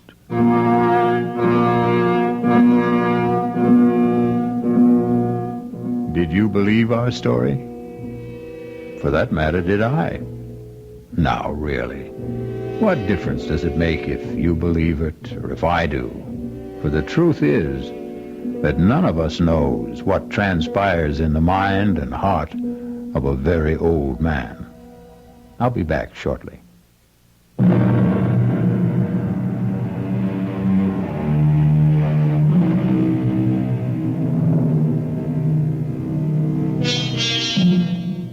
Ever happen to look up the word murder in a dictionary? No? Then I'll tell you how the dictionary defines it. To kill with premeditated malice. The wrongful, intentional slaying of one human being by another. But don't let a wee bit of murder upset you, friends. The people on Mystery Theater don't mind being killed. Not a bit. Because every one of them is a deadhead. Our cast included Santos Ortega, Norman Rose, Bryna Rayburn, and Billy Redfield. The entire production was under the direction of Hyman Brown. This is E.G. Marshall inviting you to return to our Mystery Theater for another adventure in the macabre. Until next time, pleasant dreams.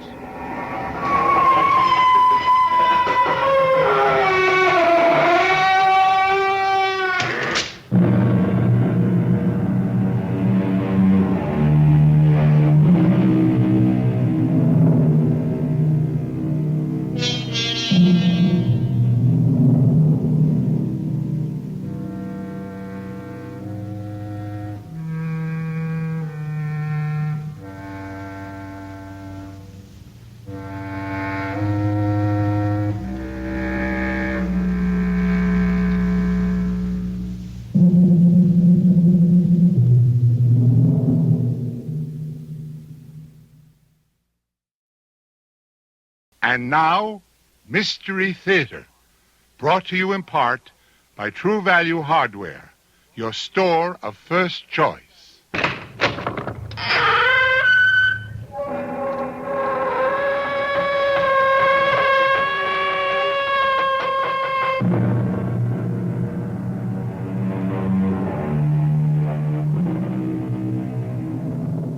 Come in. Welcome. I'm E.G. Marshall. Welcome to the world of terrifying imagination. Of all the great killers of history, perhaps the deadliest and most terrifying is the automobile. Nero, Attila the Hun, Lorenzo de Medici, Bluebeard, even artillery fire and the ultimate, the atom bomb, at least have a purpose, a reason, a rationale. But the automobile maims or kills mindlessly, senselessly. For example,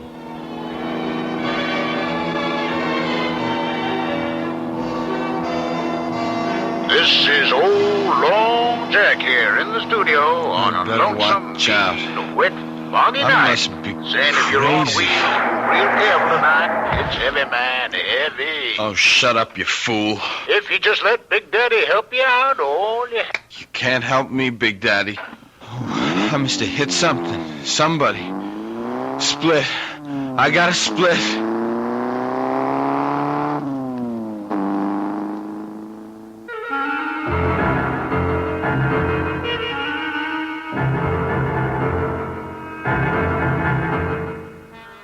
our mystery drama, And Nothing But the Truth, was written especially for the Mystery Theater by Ian Martin and stars Arnold Moss. I'll be back shortly with Act One.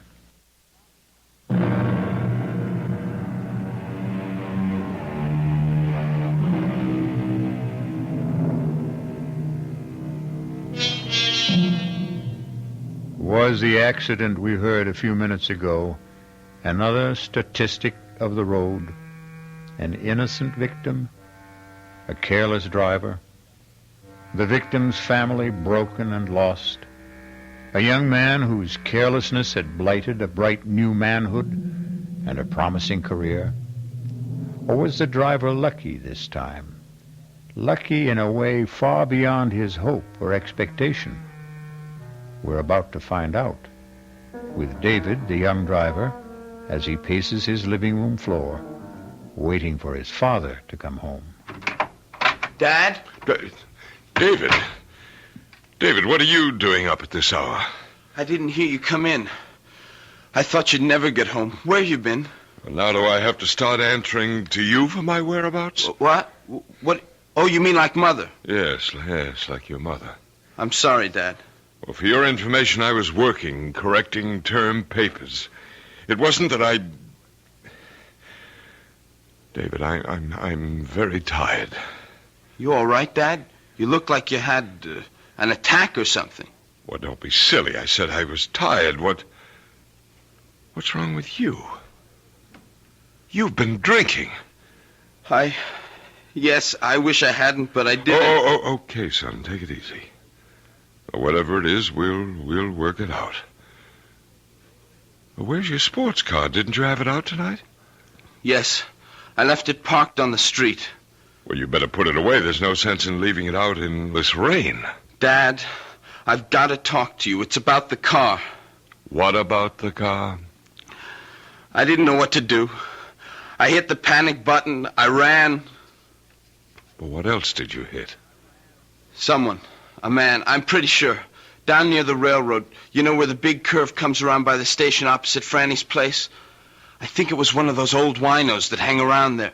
Dad, I swear I never saw him with all that rain and the fog. Was there anyone else around? I didn't see anyone. I should have stopped. But all I could think of was that I'd been drinking and the scholarship coming up, and if anything happened, it would kill Mom. And before I knew it, I was running away. I've been going crazy waiting for you to get home. I'm scared, too, But I guess I ought to go to the police. Does your mother know about this? No. Okay. When did it happen? 2:00, almost on the nose. 2 this morning? Yeah. By the railroad, you say? Yeah, I just came off Stratfield, and I took the corner into the big bend on Hills Point. I get the picture. Okay. Now go in the kitchen and wait for me. And no matter what, don't let your mother get involved. Where are you going? I'm going to have a look at your car. Well, I'll come with you. You'll do as I say from here on in. Now, you go to the kitchen. I'll be right back. What are you going to do? I'm not sure yet. But well, maybe there's a way to get off the spot.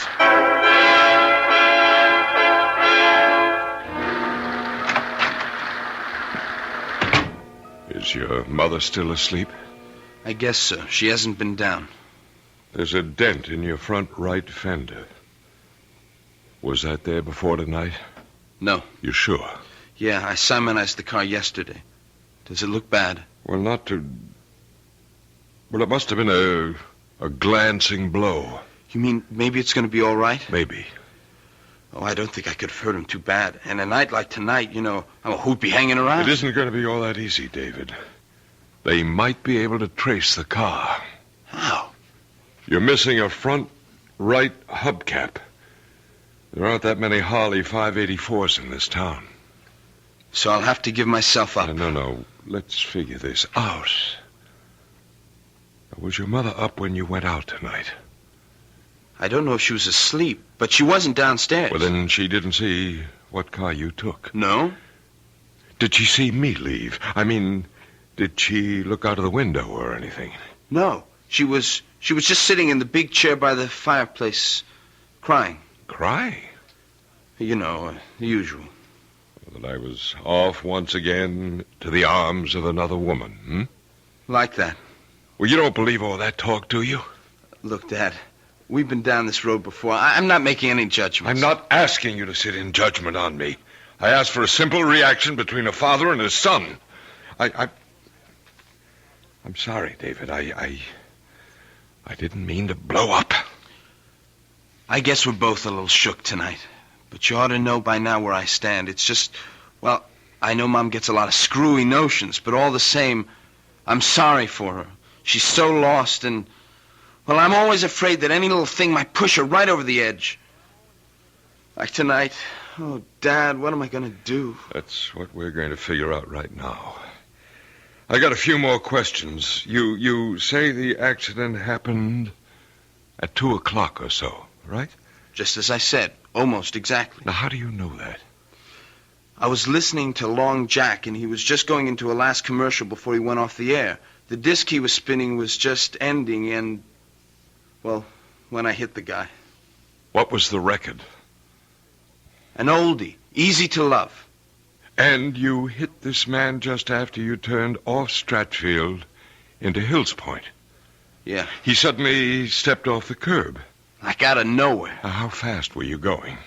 Gee, Dad, Now, come on, don't pussyfoot with me. Too fast. I took the corner pretty wide. Did you skid?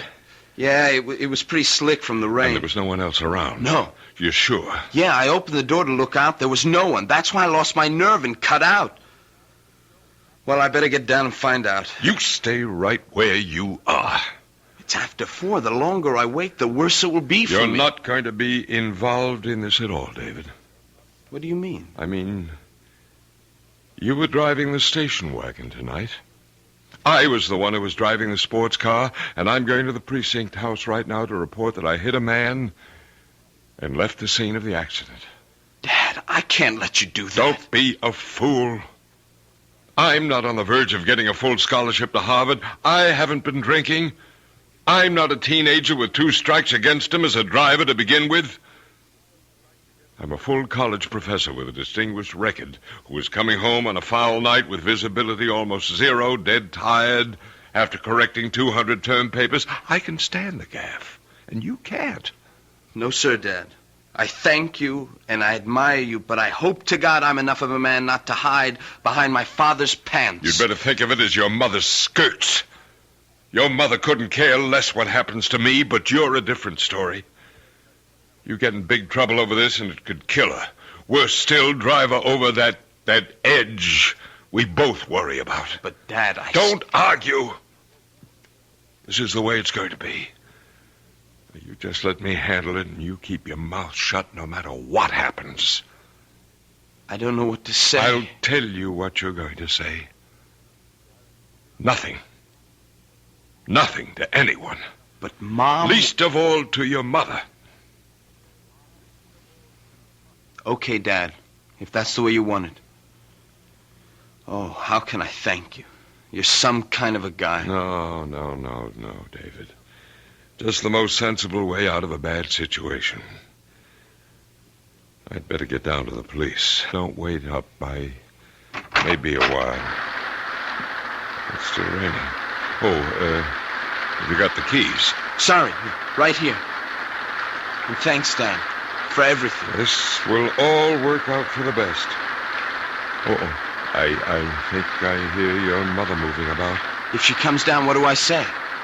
What we've agreed on is the truth. That I've gone to the precinct house to report that I'm a hit-and-run driver, right? Right. I'll never forget what you're doing for me. And for your mother. For all of us.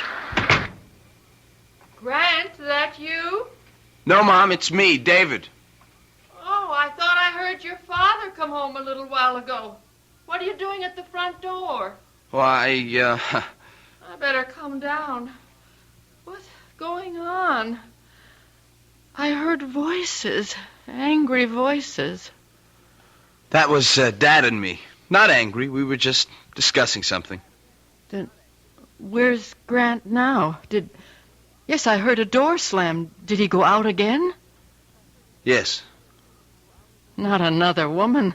Not two in one night. Why don't you give him a break once? He was at the college correcting papers. Then where's he off to now? Mom, it's kind of damp in the hall. Let's go into the living room and sit down. Don't tell me he's finally taken off for good with one of his bed partners. Oh, Mother, have a heart. Why can't you see what a right guy Dad is? Maybe I've known him too long. So what errand took him out of the house again at 4:20 in the morning? He's gone to the local precinct to confess to a hit and run.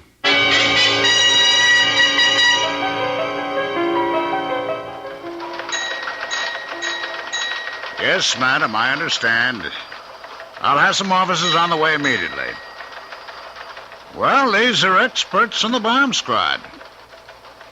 Oh, yes, ma'am, all the latest equipment. Thank you, ma'am. We do our best at the police department. Full moon time again, huh, Lieutenant? Oh, yeah, Rizzo. The crazies are out on the broom tonight. That was some dingaling just saw a UFO land in our backyard. How was your hit and run? Oh, no sweat. Some old wino stumbled off the curb, got his rear end creased. They took him to St. Elizabeth's. Anything on the general bulletin? Nah, it's small stuff. Mugging in the 2nd precinct. It's a gas station hold up in the 5th. I want to hear something new. That's a 12th. Nothing. A code 2C, the man. Some citizen reports a smell of gas in his apartment house, possible suicide. It's nothing worth our brains. What's that in your hand? Oh, it's a hubcap. Clue from the scene of the hit and run. Oh, let me have a look in. English make. Probably from a Harley. Or some sport car like that. Found on the scene? About 75 yards away. No proof it had anything to do with the hit and run. How's the victim? Condition fair. When the ambulance picked him up, he only got struck a glancing blow. Well, that still don't make no never mind. The perpetrator cut out. I want him brought in. Oh, so do I. But it may be a little rough. Even if we find the car this belongs to, it doesn't prove it was lost hitting the victim. Could have been loose and just fallen off. So you think we don't make the guy, huh? My educated guess is that the odds are not so high. Yeah, Brady, what is it? You don't say. Right with you now, huh? Well, how about that? Yeah, bring him right in. Educated guess, huh? I was wrong. Couldn't be wronger. Guy named Williams just came to the desk and confessed to making the hit and run. He's on the way in. You and he should get on together just dandy. Guy's a college professor.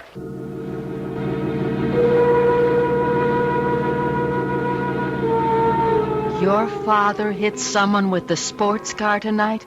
But that's impossible. How can you say that, Mom? Because he wasn't driving that car tonight. How do you know? You didn't see him leave. No, but I was awake when he drove in, and I could swear, I know he was driving the station wagon.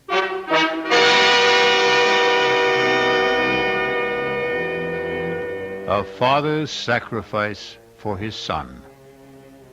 Surely a noble, if perhaps misguided gesture. The question, of course, is, should a young man, or anyone, be encouraged to evade responsibility? And will this simple act of altruism remain just that? We'll find out shortly when we return with Act 2.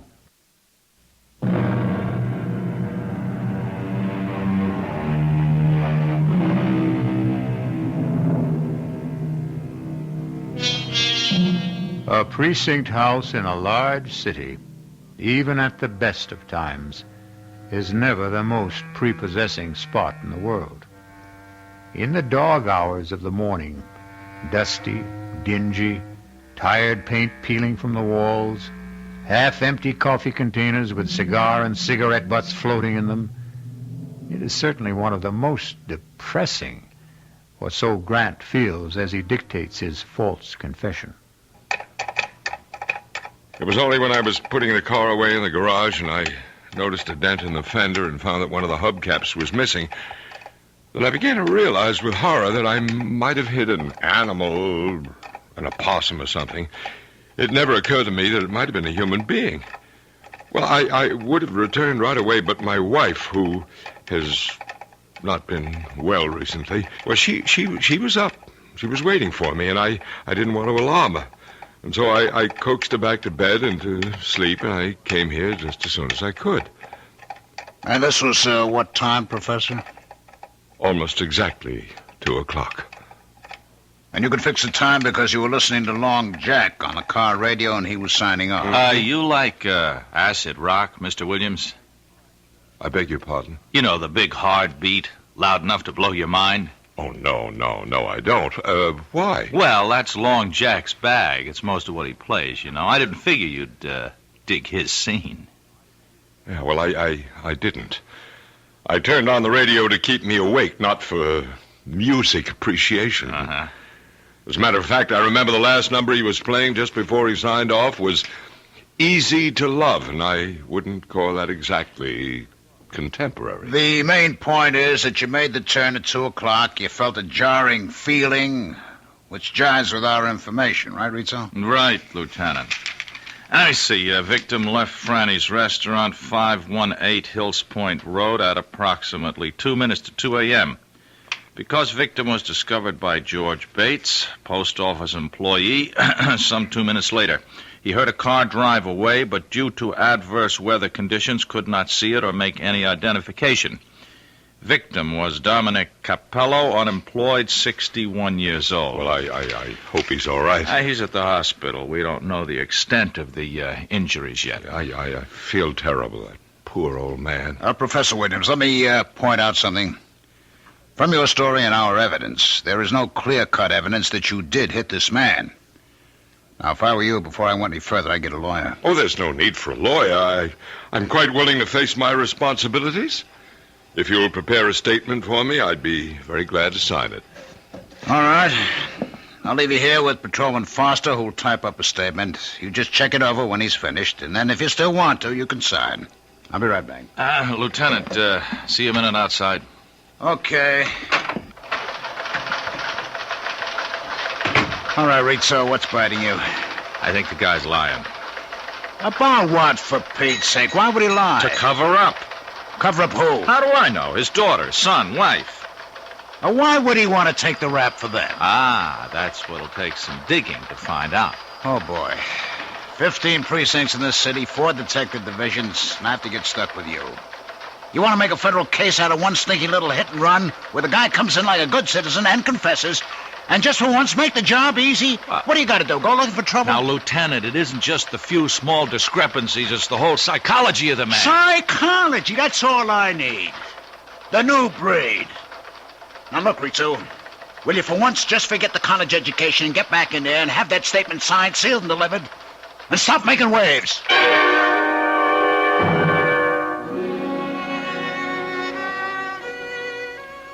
Mother, please, will you let well enough alone? I've kept quiet about too many things for far too long, but I can't let this go.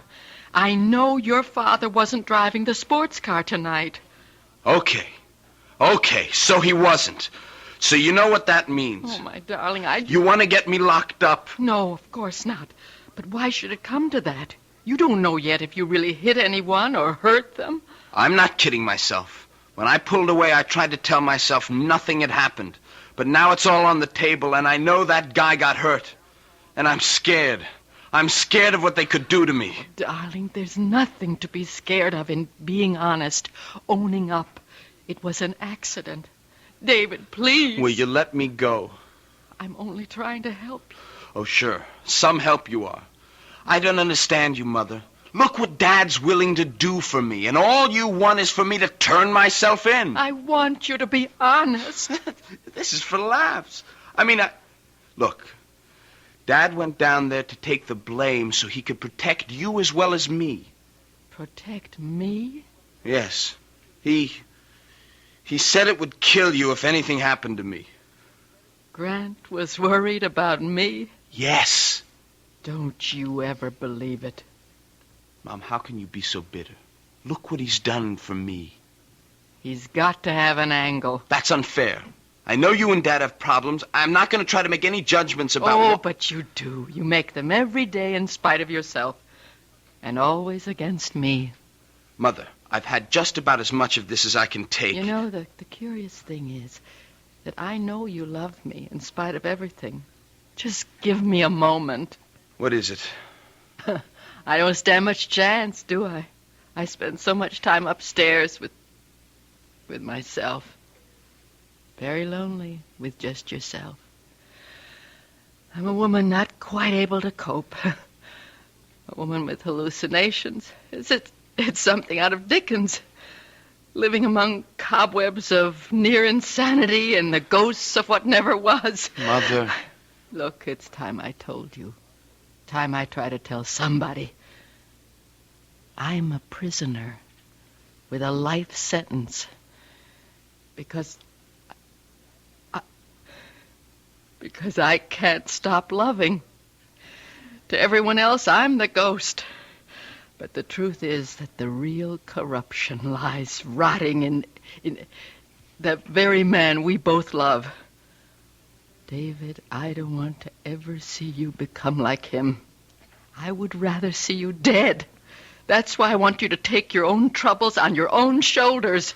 Mom, don't you think you ought to lie down? I mean, you're not... It's easy, isn't it, to find a scapegoat, to make someone else responsible. Poor, mad, wasted Marion Williams, married to that intelligent, handsome man, respected by his faculty, worshipped by his students, particularly the girls. Oh, yes, particularly the girls. Oh, Mother, for Pete's sake. No, this time you don't stop me. I loved him so much I forgave all those early affairs. The young children invaded, cheapened. I saved him. I went to those girls. I begged them off. And after you came, the pattern continued. I began to retreat farther and farther. I had the money. That's why I could always keep him. And I couldn't stop loving him. That was the saddest part, wasn't it, David? What? I was the one who ruined him. Without me to cover for him, he'd have been found out long ago. So you see... I don't know what you mean, Mom. I can't discuss what you've been talking about. But that has nothing to do with what Dad is doing at this moment.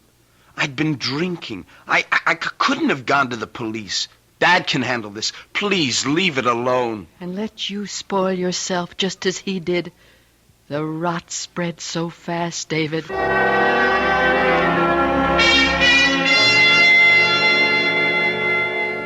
The incident was totally minor in mine till I returned home, found that there was a dent in my front fender. Well, I've read this through, Lieutenant, and there's nothing here that isn't consonant with my earlier confession. It's a formality, Professor. I prefer to have you read it aloud before you sign the statement. If you insist. It's better, Professor Williams. There is much more. Go ahead. It's quite evident that I must have been responsible for striking with my automobile one Dominic Capello, 61, at approximately 2 a.m. on the above date. This statement is a true and unsolicited confession of my responsibility and... Excuse me, Lieutenant. Have you warned the professor again that he should have legal representation? No, I don't need a lawyer. I'll have to warn you, sir, that you may. The man was hit, just died in the hospital without regaining consciousness. It isn't just an accident anymore. It could be homicide. Oh, come on, Rizzo. Manslaughter. But it does change things, Professor. If you sign this, I'll have to book you. You should have a lawyer before you sign. Well, nonsense. I want to sign. Let's not waste any more time, and then I'll call my lawyer. All right.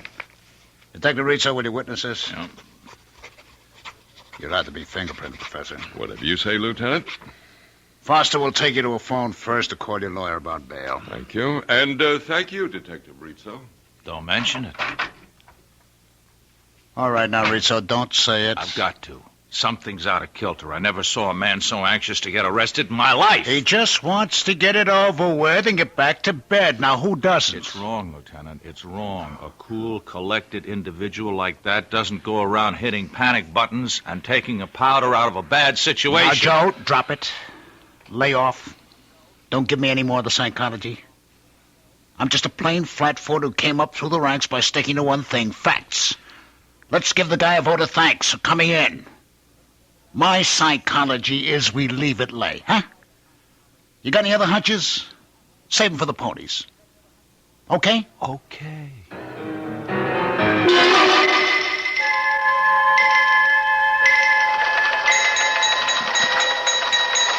What's on the bulletin, Rizzo? Oh, same old noise, nothing special. They picked up that mugger in the second, a repeater. What's happening with Professor Williams? Huh? Williams, the professor. You remember the guy we spent most of the night with? Oh, yeah. Well, he got fingerprinted and his lawyer sprung him. He's going home. Hey, look at this, Lieutenant. What? That code 2. See the man in the 12th? That suicide was no false alarm. There was a DOA. Only now it looks like homicide. They figured the girl was strangled before the gas was turned. Oh, what do I care about some dame in the 12th? The 7th is my baby. Let the 12th worry about their headaches. I'm taking you off.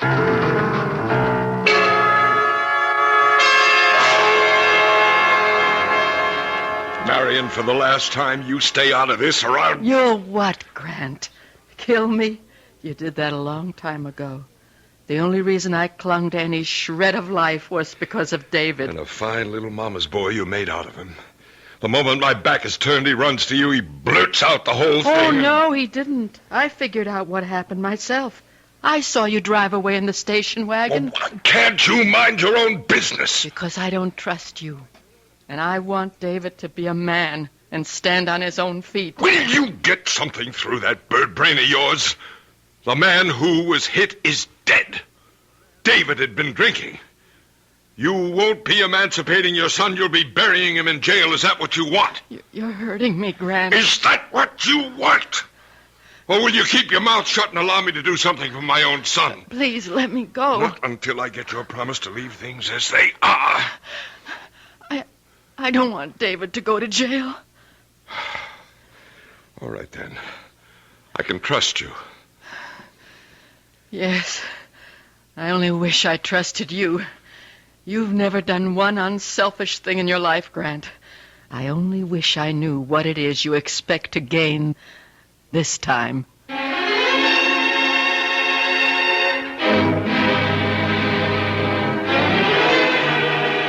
A torturing dilemma for a mother and father. Is the father right to protect his son, or the mother to feel it would be better for him to take his medicine? So many other questions pose themselves. Questions which will be answered when I return shortly with Act 3.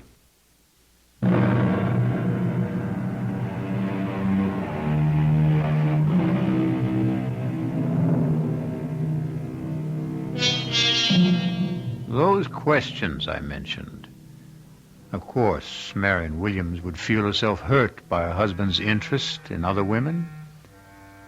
Or is that all in her mind? A figment fantasized by her obviously shaky mental stability. But then there is also the doubts of Detective Sergeant Rizzo. Let's follow him for a moment.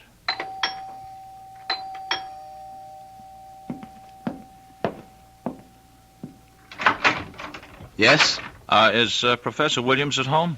No, he has classes this morning at the university. Oh, yeah, that's right. Excuse me, I'm Detective Rizzo. This is my shield. I wonder if I could talk to Mrs. Williams for a moment? I'm sorry, but my mother, she's still asleep. She's kind of an invalid. Oh, well, and I wouldn't think of disturbing her. You're Professor Williams' son, huh? Yes. Well, then how about you take the chain off the door and I step in and ask you a couple of questions? Have you got a warrant? Have a warrant? No, what would I want a warrant for? Look, don't let me being a cop scare you. Oh, I'm not scared. You always keep a chain on when you open the front door? No, look, I'm sorry. You're wasting your time. My father told me not to answer any questions. Oh, then you know about the accident last night, huh? Yes, but I'm sorry. I've got to close the door. You drive, kid? Sir, your foot's in the way. Oh, yeah. So it is. Anyway, I figure you drive since you got a license. I looked it up in the bureau. Would you move your foot, please? Hold it just a minute. Here's your newspaper, huh? You might want to read about the accident. Page 4. You know, check out the details. Thanks for the paper. Sure. Here. Will you let it go, please? You, weren't out driving yourself last night, were you? I'll take the paper. Yeah. And now I know my hunch is right.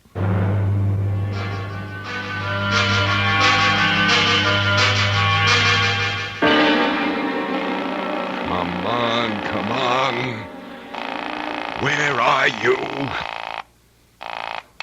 Hello? David, where were you? Oh, I'm sorry. I was just bringing down Mother's lunch tray. But you'd never answer the phone. Any mail, any phone calls? Just a couple of ads. No phone call. Oh, there was, we had a visitor. Who? A Detective Rizzo. What did he want? He said he wanted to talk to you. Then when I said you weren't home, he wanted to talk to Mom. Well, you didn't let him. No. She was asleep, so... He said he wanted to ask me some questions. Good Lord. It's all right. I didn't let him in, and I didn't tell him anything. Well, I hope you didn't. He had no right, no right to... David, you're sure you didn't... No, I didn't say anything, but I'm scared. I think he knows. I think he's guessed that Now, listen to me, David. I don't care what he knows or what he suspects. He can't prove anything if we just stick to our story. Now, you get this straight, David. I'll kill you if you let me down.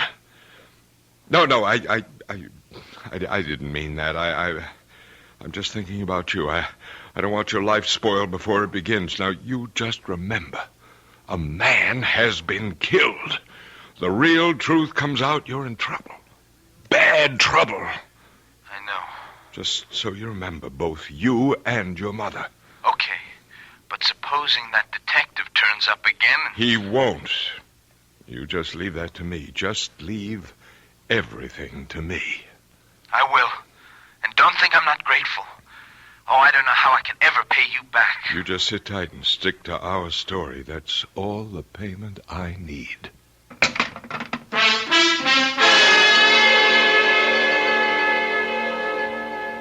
I quite understand, Professor. Detective Rizzo exceeded his orders. I promise you he won't bother your family again. I'm sorry if I lost my temper, Lieutenant. I don't blame you, sir. You'd feel better if you could get a load of how I'm going to lose mine. Get that note, Professor. Detective Rizzo check in yet? All right, tell him to lug his rear end here on the double. I had to bust him right down a patrolman. You, looking for me, Lieutenant? Yeah, come on in and close the door.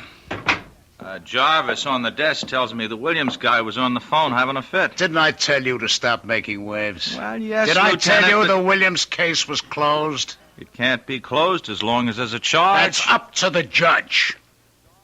Now, we've done our part. We have a statement and a confession. That's all we're supposed to provide. Uh-huh. A phony confession. What does that mean? Now, look. That professor has a kid. Around 17, 18, huh? I talked to him today. I'll lay you dollars to donuts. He was the one driving the car when that accident... You have any proof of that? No, but give me an hour with that kid and I'll crack Why, this case. Detective Rizzo, strong-arm methods from a member of the new breed? I thought today's young cop was exchanging the third degree for a college degree. You know I didn't mean anything like that, but if you just give me a chance to get to the bottom... Why would a respected college professor, a guy as prominent in this town as he is, why would he risk his reputation to cover up something his son did? I don't know. I mean, this guy's a teacher. The last thing in the world he'd do is let his son run out on a responsibility. Yeah, that's the way I see it. Psychologically... Oh, psychologically. Now, let's not get tangled up with that bull again, huh? We have a confession, Detective Rizzo. Lieutenant, give me a break. I got the strongest hunch. It isn't any stronger than mine. And mine is, if you don't let this lay like I told you, you're going to be back in your boondockers walking a beat as far uptown as these city limits stretch. Okay, Detective Second Grade, is this case closed? Or like you say, the case is closed.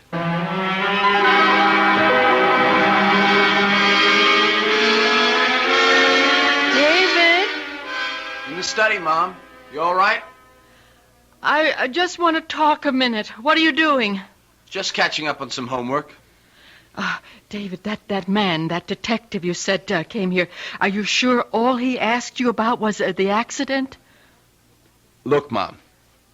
I promised Dad I wasn't going to talk about it anymore. So did you. It's a closed book. We're going to have to open it again. Did he ask you about anything else than the accident? No, but... Look, David, you have got to go to the police and tell them the truth. Now, I promised Dad... David, don't make me go. You promised him, too. You don't understand. Everything's changed. He has to be stopped. There must be some justice. Mom, why don't you go upstairs? Look, don't treat me like an invalid, or worse, a half-wit. Have you read the newspaper that you brought up to me today? No. Do you know a girl named Susan Rowland? Susan? Yeah, kind of. I mean, she was a class ahead of me at school. I guess I rapped with her here and there, but we never dated or anything like that.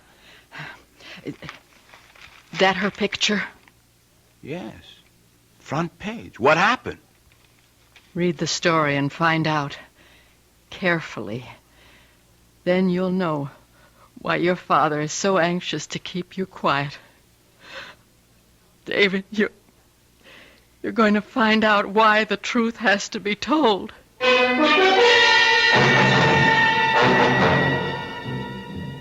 Lieutenant Klamath here. How's everything with the 12th, John? You know how it goes with lieutenants in the police department, from bad to worse. A little favor, George. Name it, you got it. You see the DOA we had on the bulletin? Possible suicide, now definitely homicide. The picture in the morning paper? Yeah, that's the one.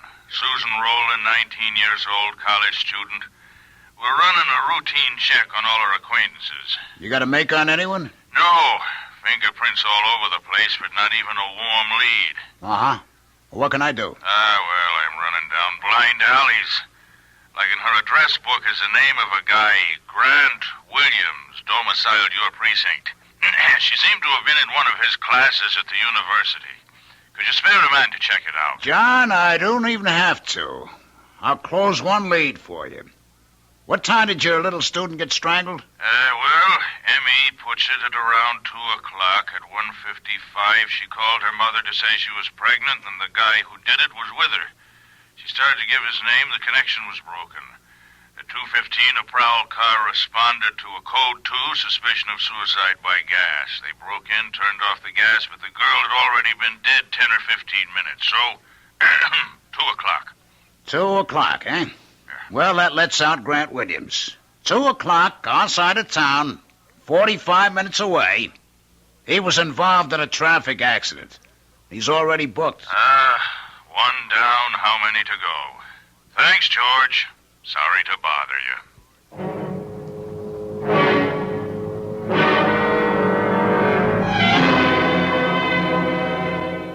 How long ago did he leave? Too late for you to stop him. Oh, I ought to kill you for this. Like you did that poor little girl. No. I didn't mean to. The little idiot refused to have an abortion. She wanted me to marry her. Marry her, for heaven's sake. Oh, and divorce your meal ticket. Marion, please help me. No, not anymore. Anyway, I couldn't even if I wanted to. But David, maybe I can still stop David. If you could, you'd still have to stop me.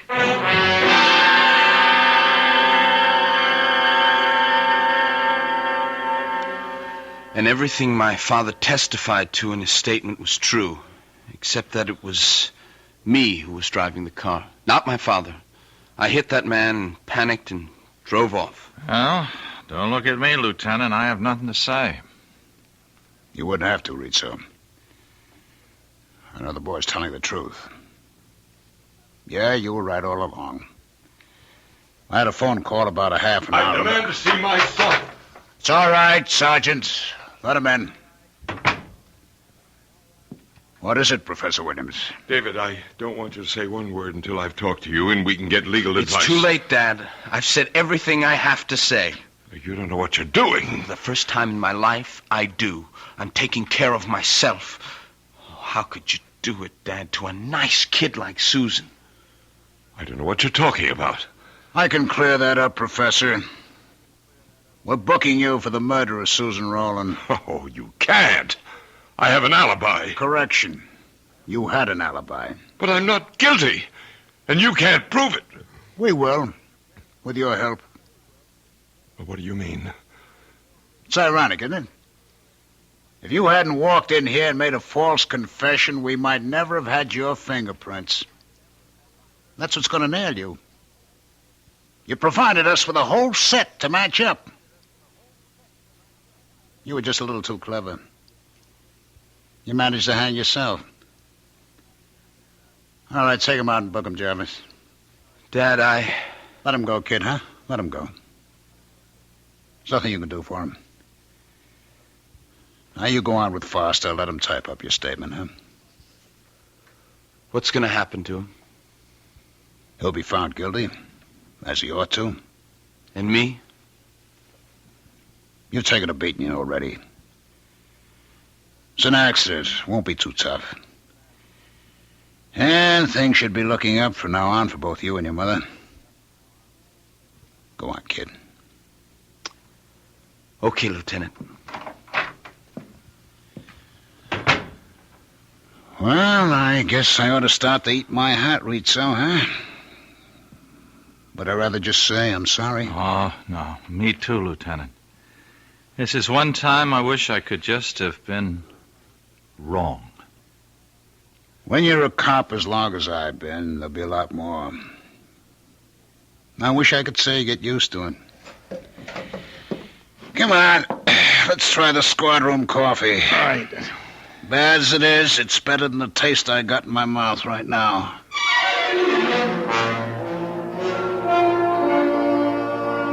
So Marion's intuition was right, along with Rizzo's. And David made the first long stride towards being a man.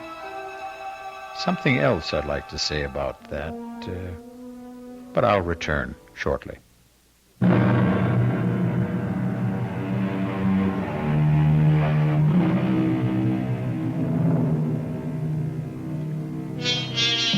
Not every story must have a moral, but I believe this one has.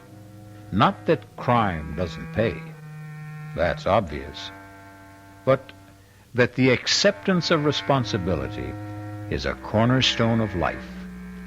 The Apostle John has saved us Jesus' words, "You shall know the truth, and the truth shall set you free." Our cast included Arnold Moss, Ralph Bell, Clarissa Blackburn, Billy Redfield, and Christopher Tabori. The entire production was under the direction of Hyman Brown. This is E.G. Marshall inviting you to return to our Mystery Theater for another adventure in the macabre. Until next time, pleasant dreams.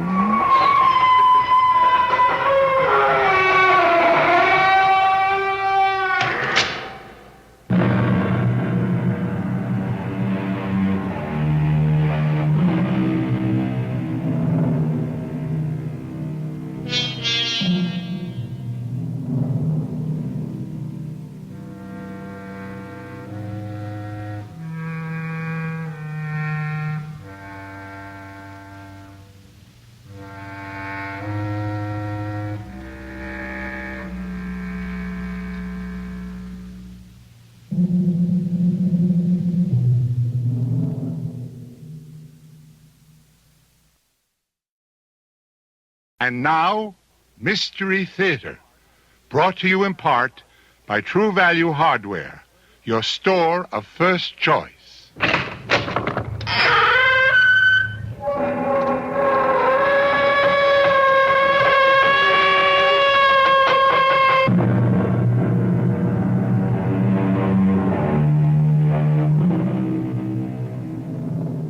Come in. Welcome. I'm E.G. Marshall.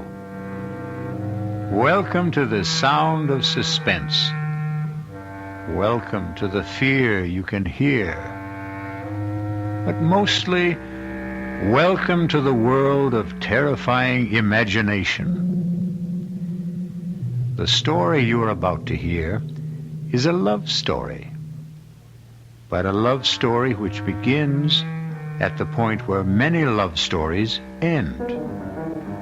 It begins after the wedding march has been played, after the vows of love and fidelity exchanged. It begins on the honeymoon in a strange and terrifying fashion. Don't come near me. Stay away from me, Dad. Susan, are you out of your head? I saw her picture. Do you hear me?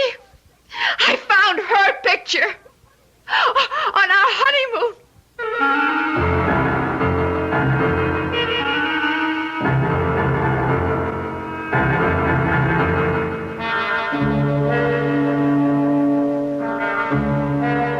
Our mystery drama, Deadly Honeymoon, was written especially for the Mystery Theater by Henry Slessor and stars Betsy von Furstenberg and Michael Wager. I'll be back shortly with Act One.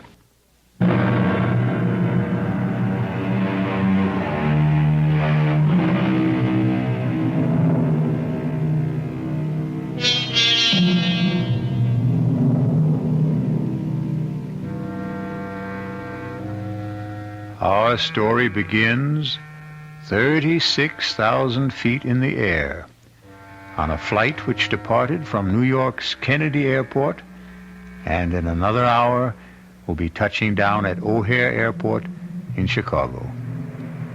There are almost 100 passengers on this flight, but an observant stewardess is giving special attention to that handsome couple in seats 18A and 18B.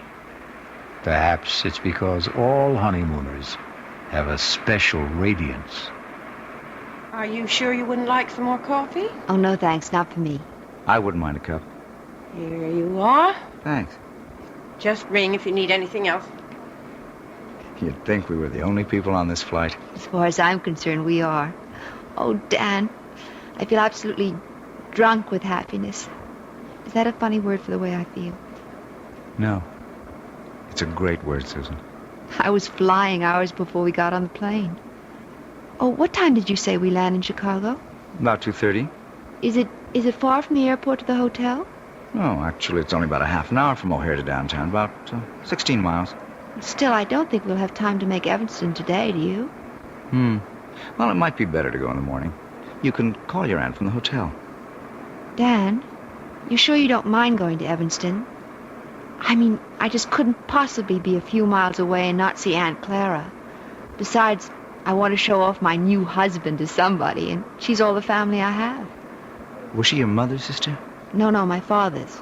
She came east when my parents were killed in that crash. Stayed with me for a month or so. That was about the most that either one of us could stand. She sounds like a holy terror. Oh, no, she's just crotchety, that's all. But she'll only be more crotchety if she learns that I passed through Chicago and didn't even stop by.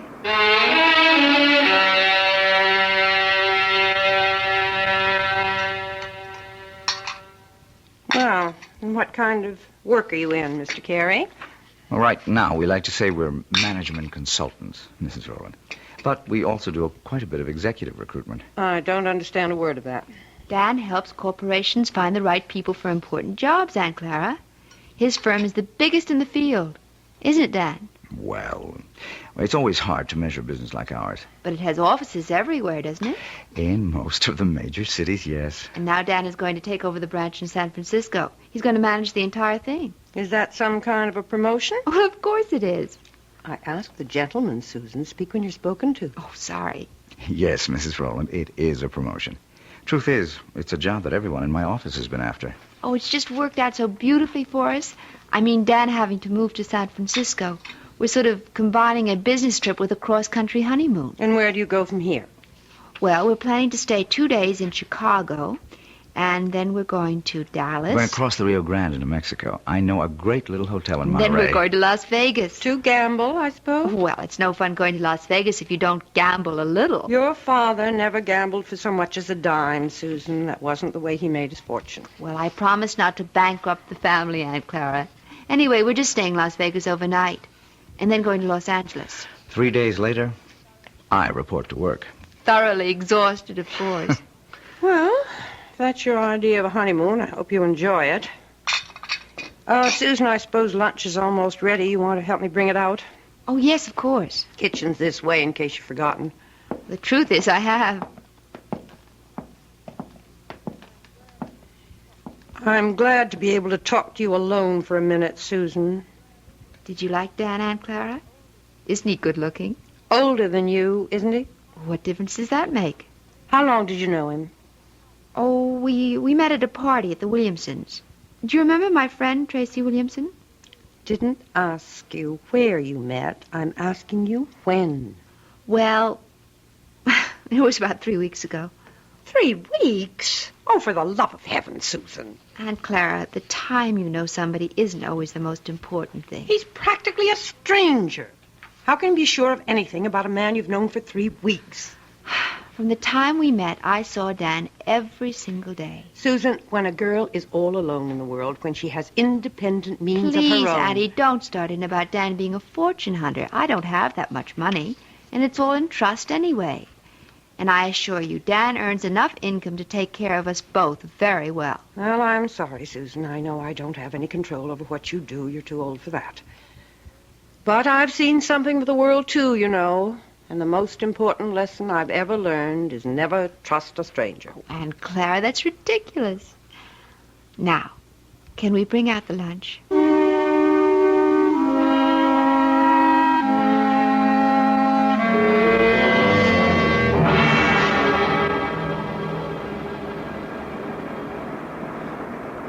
I don't know, I just have the feeling that Chicago wasn't all you expected it to be. Well, we weren't there very long, Dan. And don't forget, we spent half the time with your business associates. Oh, honey, I am sorry about that. I suppose I never should have called Bill Kincaid to say we're in town. Should have known he'd insist on getting together. Oh, it wasn't that bad. I just didn't know what he was talking about half the time. All those office politics. Yes. Well, Bill loves to gossip. But you can see what I mean about the San Francisco job. Everybody in the company wanted it. They'll never get over resenting me for being picked. But I am sorry if you were bored. It's all right, Dan, really. After all, I inflicted Aunt Clara on you. She was okay. Well, I know you didn't find her very friendly. Well, why should she be? I think she's a very protective type. Anybody you married would get her jaundiced eye. Yes, I suppose that's true enough. Dan, how long did you know Terry Williamson? Who? Terry, my ex-roommate. We met each other at her house. Or have you forgotten that already? Tell you the truth, darling, I didn't know whose house I was at that night. Oh, so Terry wasn't the one who invited you? No, it was a man named Bob Chambers, one of the executive types. I got placed at General Utilities. Don't ask me who invited him, because I don't know. I see. So it was all sort of roundabout. What's the difference? It still turned out to be the best party I ever attended. Yeah. Hey, something the matter? Oh, no, of course not. Nothing at all. Dan, where did you say we were staying in Dallas? It's a little hotel called the Lazy Sea. It's kind of rustic, but I think you'll like it. Besides, we'll only be there one night. We'll rent a car in the morning and drive down to Monterey. You really know all the offbeat places, don't you? Well, when you travel around enough, I guess you begin looking for them. You haven't done that much traveling on the job, have you? Huh? Well, no, not that much. Say, do you know the name of the airport in Dallas? I forget. It's called Love Field. Isn't that a great name for honeymooners? Yes.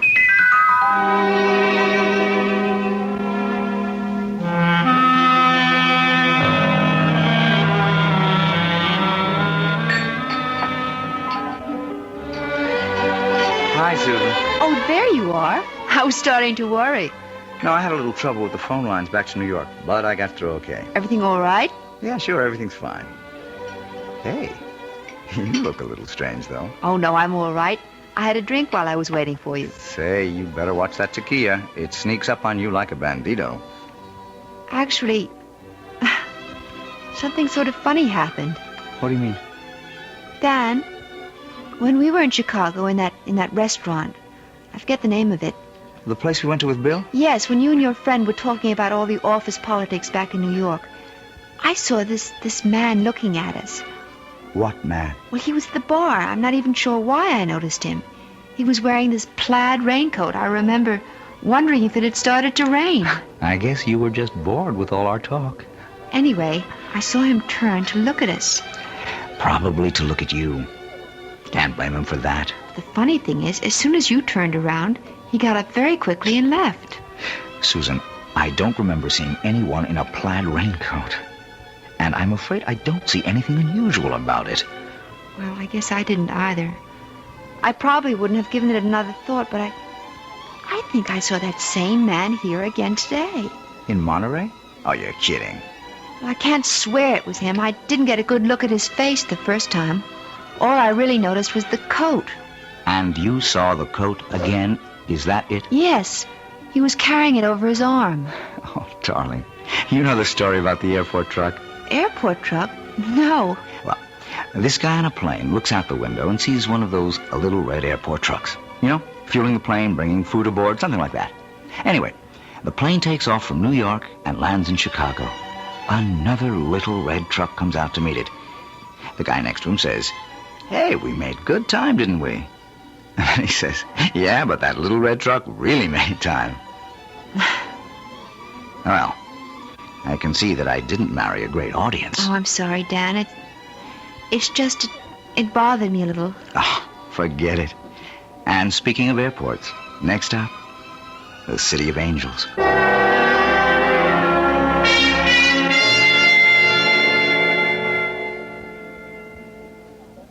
Let's see. I wonder if they have this week's digest. Oh, I see it. Excuse me. Yes? You're Mrs. Daniel Carey, aren't you? Why, yes, I am. Do I know you? No, Mrs. Carey, but I know you. Saw your husband leaving the hotel about half an hour ago. Were you planning on meeting him? Oh, wait a minute. I've seen you before. Have you? You're the man with the coat, the plaid raincoat. Well, you happen to be right. I do own a plaid raincoat, but with this nice sunny weather... Excuse me. Look, Mrs. Carey, I know it seems as if I'm following you. Yes, it does. Well, okay, it's true. But I've had a reason. Such as? Could we talk about it someplace? There's a coffee shop in the hotel. I'm sorry. I don't even know who you are. Maybe it would help if I introduced myself. My name is Harrington. Lieutenant Gale Harrington, attached to the New York City Police Department. Police? That's right, Mrs. Carey. So you see, what I have to discuss with you is police business. But what have I done? It's nothing you've done. It concerns your husband and what he might do.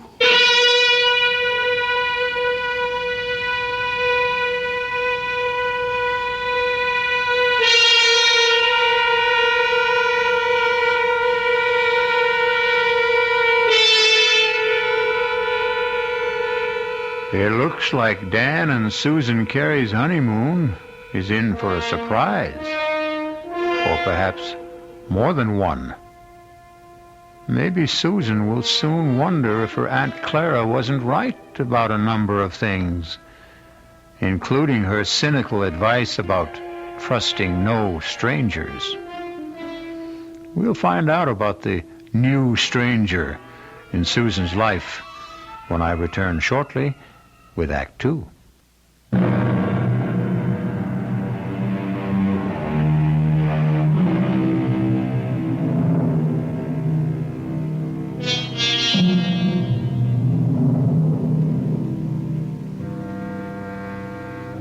In the pleasant, cheerful atmosphere of a coffee shop in a large Los Angeles hotel, newlywed Susan Carey finds herself facing a man she has never seen before. A man whose solemn eyes look at her over a steaming cup of coffee and seem to warn her of nightmares to come. But so far, Lieutenant Gail Harrington of the New York Police Department is merely asking questions. How long have you been married now? Only about 10 days. Was it a long engagement? Did you know your husband for some time before? No, not very long. Well, could you be more specific? How long ago did you meet him? And where? Well, it's a month now. Just about that. A month? Then you really don't know much about him, do you? Oh, you and Aunt Clara. Beg pardon? Lieutenant, will you please tell me what this is about? Has my husband committed some crime? Is that what you're implying? Oh, I didn't say that, Mrs. Carey. But believe me, it would be helpful to both of us if you could just tell me a little bit about the circumstances. You know, I don't see why this has to be so one-sided. Now, please bear with me. All right. I met Dan at a party at a friend's house about a month ago. We talked a lot. We liked each other. We started dating. I saw him every single day. What business did he tell you was in? You make it sound as if he lied to me. No, I didn't mean to do that. He's a management consultant. I know he is. He's just gotten a very important job in San Francisco, head of the entire office. We're going there tomorrow. So that was the purpose of the trip? Yes. But since you've been married 10 days, I gather it's a honeymoon as well. Well, naturally it is. Yes, naturally. Lieutenant. Miss Carey, do you know if your husband was ever married before? Married? No. Are you really certain? Now, wait a minute. Are you trying to tell me that Dan's a bigamist or something? No, Mrs. Carey, certainly not that. Then what is it? I'm going to tell you, but you have to understand one thing. Now, I am not assigned to this case anymore. My interest is strictly unofficial. I may be completely mistaken, but you're the only one who can prove it one way or another. Prove what? About whether your husband ever called himself Don Crawford, and once 4 years ago, David Chase. See?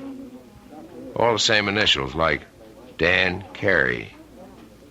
You are saying he's a criminal? Not just a criminal, Mrs. Carey. A wife killer. You're crazy. I hope so. Believe me, I do. Let me start at the beginning. If you still think I'm crazy by the time I'm finished, I'll be happy to buy you that coffee and go on my way. But if you think I'm not, if you have any doubts, then I want you to tell me so and let me help you. All right. Go on. I know you're wrong, but go on. I first heard of Don Crawford back in 1965 when I was attached to the homicide detail in the Los Angeles PD. Mrs. Crawford was the former Edith Burbank. She was the youngest daughter of a wealthy family in Baltimore. Only when I saw her, she was never going to enjoy her money anymore. She was dead. Her throat had been cut by one of those, quote, mysterious intruders, unquote, that the papers like to write about. Her husband, Don, was broken-hearted, naturally. They'd only been married 4 weeks. But her death also made him some money. Not a fortune, really. There was a mix-up about her will, and he ended up with nothing but a handsome payoff from the family. Mrs. Carey, you okay? I can't believe I'm sitting here listening to this. I won't be long, I promise. Anyway, I was assigned to the Crawford case, and I didn't exactly cover myself with glory. You mean you never found the mysterious intruder? That's right. So naturally, you decided that maybe there wasn't any. Let me go on, Mrs. Carey, okay? Yes, go on. Anyway, I ran into a similar case about 4 years ago. The murder of a young bride fresh from her honeymoon, a broken-hearted groom named David Chase. I thought Chase and Crawford were one and the same man. But I couldn't convince the district attorney of the resemblance. But I am still convinced, Mrs. Carey. And you think Dan is the same person? Oh, he's changed again, of course. His hair is lighter than Chase's. He's thinner and paler. But there's something about the face I can't forget. And even if it's true, you still have no proof. Is that it? You couldn't solve your case, so you're holding on to your first solution. Wait, Mrs. Carey. Let me tell you why I was so sure that Crawford and Chase were the same man. It was because of the honeymoon. What? It's my theory that their honeymoons were identical. A compulsive honeymoon, you might say. That is ridiculous. Criminals are like that. Creatures of habit, most of them. Afraid to change a pattern, maybe for fear that their luck will change with it. What do you mean by it? I stumbled on the coincidence accidentally. But as far as I could trace it, Don Crawford and David Chase took their brides to the same places. They did the same things. And I knew that if I ever saw that pattern duplicated, I would have my killer. I hope I'm wrong, Mrs. Carey, but you are the only one who can tell me. And my first question is this. Was your first stop Chicago? Yes. Yes, of course it was. And you knew that. That's where we first saw you, in Chicago, in that restaurant. Okay, I just wanted to make sure. You can't possibly make something out of that. Dan wanted to see people in the Chicago office, and I thought it would be nice to visit my aunt in Evanston. She's my family. Was your next stop after Chicago in Texas? Yes. We went to Dallas. Dallas is a wonderful place to visit, Lieutenant. I don't see anything so peculiar about that. Both Chase and Crawford went to Dallas. They chose offbeat hotels. I guess they didn't care to be seen very much. Where did you stay in Dallas? It was a perfectly nice hotel. I don't think you could describe it as offbeat. All right.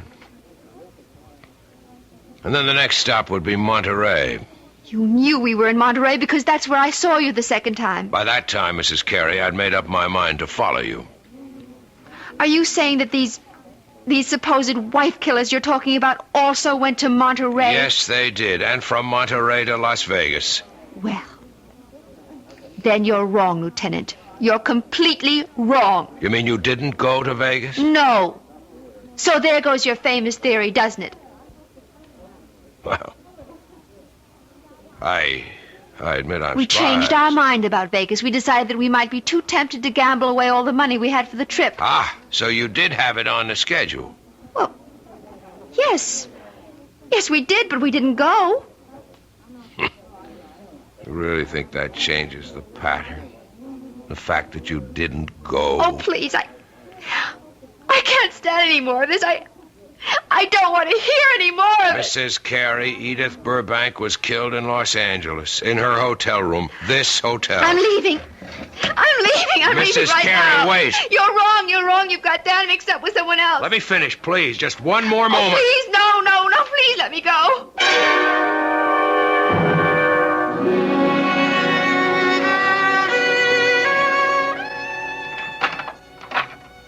Well, there you are. Oh, I didn't realize that you were back already. Yeah, I told you I wouldn't be gone more than half an hour. I thought you'd be in the room. I went downstairs to get a magazine. Didn't they have any? Well, I guess I forgot to buy one. I got to looking in the windows of the dress shops, and I forgot my original purpose completely. Susan, are you okay? Of course. Why do you ask? I don't know. You've got that funny look in your eyes again. Have I? Doesn't matter. They're still the two most beautiful eyes in the world. Hey, what is this? Don't tell me the honeymoon's over so soon. Why do you say that? That was like kissing a snowman. I guess I just don't feel like myself today. I think maybe all this traveling has worn me down a little. Oh, I'm sorry. Well, we don't have much further to go. Just one more plane trip to San Francisco. Yes. Look, maybe you'd rather not go out tonight. Maybe you ought to stay in, order some dinner in the room. I don't mind. But you wanted to go to that restaurant, the one you told me about. You've been looking forward to it. The Landmark? Yeah. Well, I did want to try the place. Food's supposed to be really spectacular. But you've never eaten there before. Well, no, how could I? I've never been in L.A. before. I was thinking today that, well, you seemed to know the city so well when we drove around. You didn't seem to have the slightest trouble. Streets are very well marked in this town. It's really a pleasure to drive here.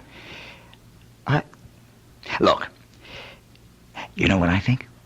I think you ought to take a nap before dinner. Yes. I was thinking of lying down, but I don't think I can sleep. Okay, then, just read your magazine.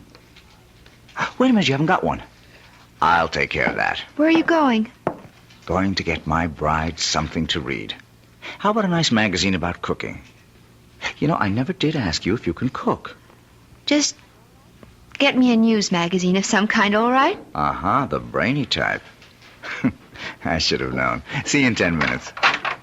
I'll take the key so you won't have to get up. Yes, all right. Oh, dear God. It can't be true. There just can't be any truth to what that man said. He's made a mistake. Terrible mistake. Dan's luggage. His initials, D.C. Oh, but anyone could have those initials. Anyone. I wonder if it's open. Oh, for heaven's sake, what am I doing? Searching my husband's luggage like some kind of hotel thief. No, I won't do it. I won't. I'm not going to believe any of it. I won't. Who's that? Hello? Mrs. Carey, it's Gail Harrington. Leave me alone. Stop bothering me. You shouldn't have run off like that, Mrs. Carey. You didn't give me a chance to finish what I was saying. I told you, I don't want to hear any more. It isn't true. You've made a mistake, Lieutenant. Your husband is at the newsstand right now, Mrs. Carey. I can see him from where I'm standing at the house phones. And the more I look at him, the more sure I am that I'm right. No, you're wrong. I want you to hear the rest of the story about Crawford and David Chase and what they did on their honeymoon. Maybe what I told you before didn't convince you, but if you heard a few more things... I'm going to hang up, Lieutenant, right now. I wanted you to know where Don Crawford took his wife the night she was murdered in a room.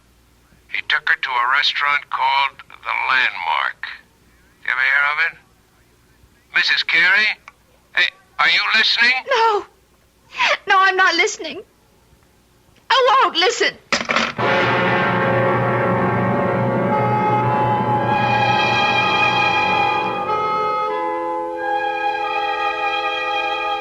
And so Susan Carey seems to have a date at the Landmark restaurant in Los Angeles with her loving husband, Dan. If she keeps the date, something tells me that she's not going to do their cuisine very much justice, because one needs peace of mind to enjoy good food. Fear affects the salivary glands, and terror ruins the taste buds. I'll be back shortly with Act 3.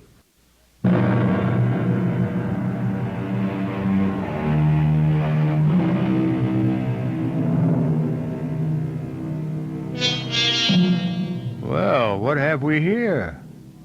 A quiet meal for two at the landmark restaurant? No. We seem to be in a hotel room. The same room in which we last saw our honeymooning couple, Susan and Dan Carey. Obviously, there's been a change of plan. Room service has provided the meal for the two lovers this evening. Can it be that Susan Carey has decided that if there is a pattern, it must be broken? Have some more wine, honey? No. I really don't think I want any. Hey, come on. You know what this bottle cost? You shouldn't have been so extravagant. I just wanted to make up. Well, never mind. You mean for not taking me to the landmark? No, it doesn't really matter. I told you, it's fun to eat in the room. It's very elegant. I'm sure you were disappointed at... No, I really wasn't. Look, we're not going to be very far from Los Angeles. We'll probably fly down from San Francisco a few times a year. There are dozens of wonderful restaurants in San Francisco, too, aren't there? So they tell me. I'll ask the guys at the office for recommendations. I think this food is quite good, don't you? Yeah, sure, it's fine. Tastes even better with the wine. Well, all right. I'll have some more, I guess. That a girl. Now, look, I'm not trying to get you drunk, you understand, so I can take advantage of you. Although, you look very delectable in that robe. Oh, did you really like it? Irresistible. I didn't take much of a wardrobe with me. Well, you said you were going to buy clothes in San Francisco. Yes, if I can find out where to go, I'll take you down to Union Square. I hear that's the place. Oh, I have told you about the weekend, haven't I? No. What about it? Well, I thought we'd get our first look at the town by taking one of those Circle Line cruises. That okay with you? Oh, yes, that sounds lovely. I love to see places by water. And if we can squeeze it in, we might go picnicking in Golden Gate Park. They've got this Japanese tea garden that's supposed to be very nice. Yes. All sounds wonderful, Dan. Susan, I just wish you felt better. Listen, maybe you ought to check with the hotel doctor in case you picked up a bug or something. Do I look that bad to you? No. You look just great to me, darling.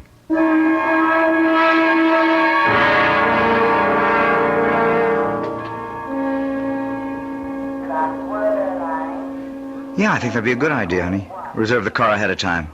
Then we can pick it up right away in San Francisco. Whatever you think, Dan. You wait right here. I'll go over to the counter. It's all right. Be back in 10 minutes. All right, Dan.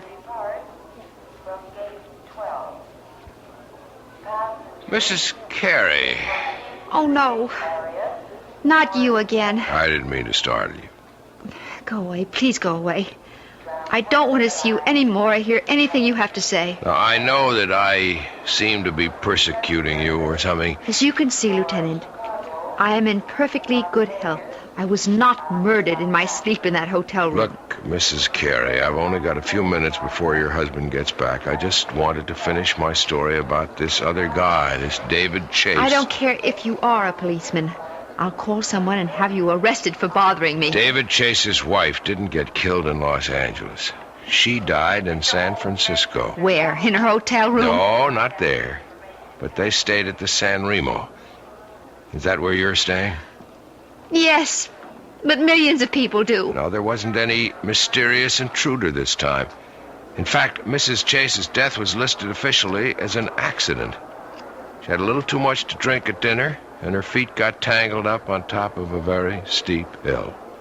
The fall broke her neck. Oh, no. It was her very first day in San Francisco. She and her husband had quite a day, too. They took one of those boat cruises to see the city. Then they went to Golden Gate Park, to the Japanese tea garden. Miss Carey, are you okay? No. No, I'm not okay. How could I be? That night they went to a restaurant called the Vendome. That's where the lady drank too much, at least according to her husband. Oh, dear God. Listen, Mrs. Carey, I can't follow you anymore. I've got a job to get back to. I want you to take this. Gun. Quiet. Don't draw anyone's attention to us. Just take it. If I'm wrong and you don't need it, fine. Just throw it away. No. I don't want I it. cannot have you on my conscience, don't you understand? All right. Yes, all right. I'll take it. I still say you're wrong. I hope so. But I don't think I am.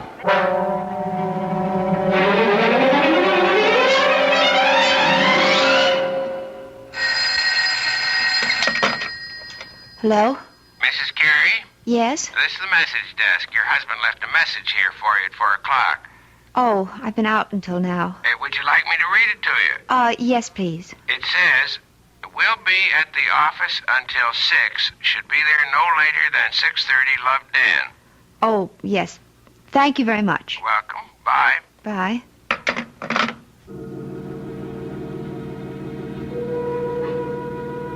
$6:30. 6:20 now. Oh, God. Why do I keep staring at his luggage? Why can't I just forget about it? No. It isn't dishonest. It's just something I have to do. No, nothing in this one but clothing. This one has papers and things. All his documents. Birth certificate. Honorable discharge. U.S. Navy. Daniel Eldon Carey. That is his name. It is. That Matt Harrington was wrong. Doesn't this mean he was wrong? Or does it just mean that... No. I'm not going to start thinking that way. These look like photographs. Maybe his family. Oh, no, wait. This picture is signs. Such a pretty girl. To Dan. All my love forever, Edith. Edith. What was the name he said? That policeman, what was the name that man's wife was? Wasn't it Edith? Oh, no. Who is it? It's me, honey. Oh, 1 second. Hi, sweetheart. Sorry, I forgot to take my key. Hey, I'm not late, am I? I told him at the desk I'd be back at 6. Well, it's not even that. Hey, why is it so dark in here, Susan? Oh, I just got back myself. I didn't think of turning on all the lights. Susan, I have a confession to make. I wasn't at the office at all. My new staff thought they ought to christen the new boss. I tell you one thing about San Francisco. It's a hard-drinking town. Susan, what's the matter? Dad, I found her picture. What? I found her picture. Your first wife's.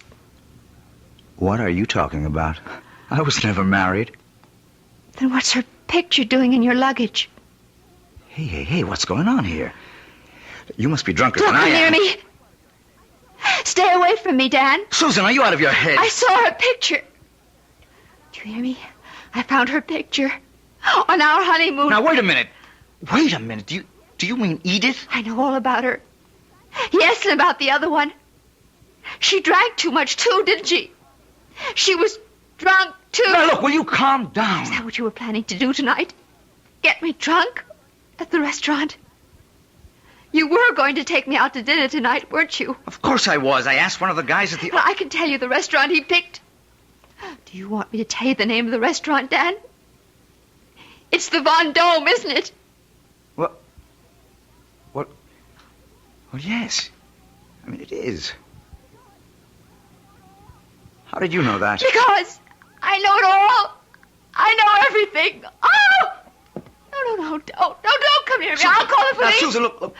I don't know what the trouble is, but you've got to be sick. You need help. No, don't come any closer. You've been acting funny ever since we left Chicago. I'm warning you. Look. Look. My God. I've got a gun. Susan, put that down. I'm not going to end up like them. Give me that thing, Susan. Don't! Oh, don't, Dad, Susan! please! Susan, I don't want to shoot you!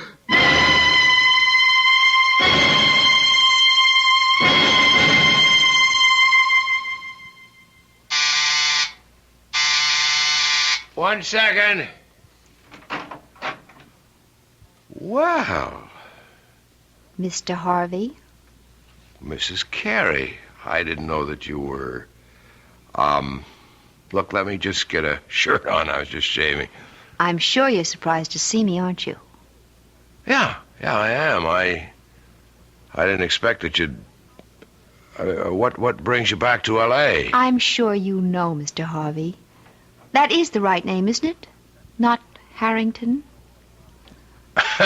I guess that means you know all about my little joke. The gun wasn't a joke, was it? The gun was real. Now, look, I can tell you're upset, but I didn't mean any harm. I mean, I like Dan. I really You do. despised my husband, Mr. Harvey. Why don't you admit it? You hated the fact that he got the job you wanted in San Francisco. And all you got was an assistant manager's job in Chicago. You are wrong. I just thought it'd be a good gag, a good joke on Danny boy. Yes, I've heard about your reputation. The great practical joker. You thought of a great one this time. Yeah, but that's all it was. You gave Dan the itinerary for our honeymoon trip. You were just being helpful, of course. You gave him all the names and places, all the benefit of your traveling experience. That was the gag. See, I thought if Dan took you to all the places I listed for You him... even knew about Edith, the girl he was once engaged to, the one who died. She became his murder victim in your little fantasy. What did you think would happen, Mr. Harvey? Did I get frightened enough to kill Dan so that you might get the job he took away from you? Listen, is Dan all right? I thought you might want this back, Mr. Harvey. Your gun. Oh, now, wait a minute. Don't do anything stupid. Oh, you don't have to worry. I found out that I'm a terrible shot. Then Dan's alive? See for yourself. Hello, Marty. Dan! Thank heavens you're okay. Look, Dan, I didn't mean for anything serious to happen. See the bandage, Marty? Just a flesh wound in my arm. I'll be okay. I'm glad to hear it, Danny. Honest, I am. Mm-hmm. But I am learning to use my left arm, though. Like Wait this. a minute. Oh, no, don't, please. I didn't mean it. Don't hit me again. Relax, Marty. I've got better things to do. I've got a honeymoon to finish. Although with any luck, it'll never end.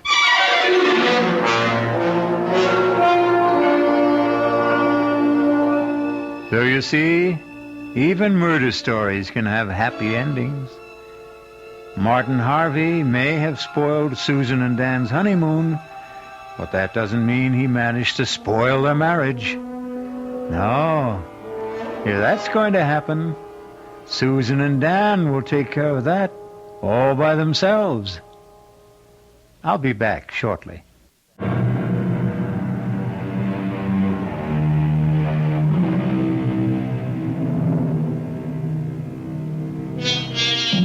A purist might claim that the story you have just heard isn't a murder story, since no one was actually killed. The murders which took place were all in the imagination of Martin Harvey, who passed them on to the mind of Susan Carey. But it's a good demonstration of the point we've tried to make all along, that the most terrifying crimes can happen within the theater of the mind. Our cast included Betsy von Furstenberg, Michael Wager, Elspeth Eric, and Mason Adams. The entire production was under the direction of Hyman Brown. This is E.G. Marshall inviting you to return to our Mystery Theater for another adventure in the macabre. Until next time, pleasant dreams.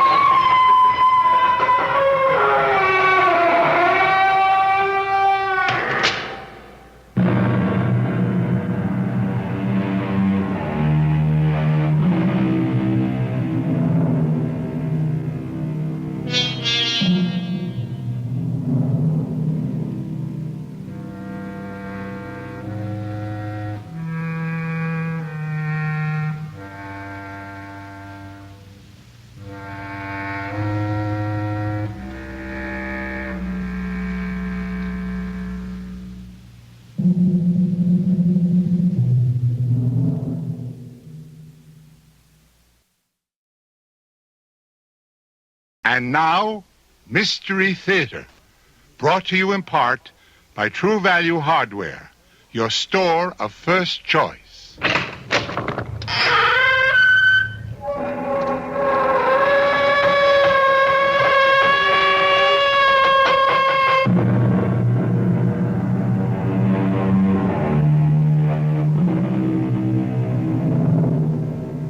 Come in.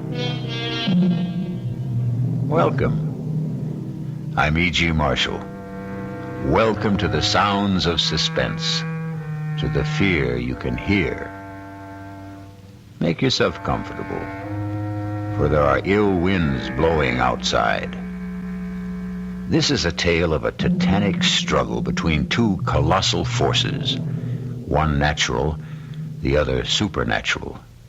The prize, a girl's soul. And in the clash, as fire and water mix, there is the very devil to pay. Come with me now to the Solway Firth in Scotland to meet the first of the forces.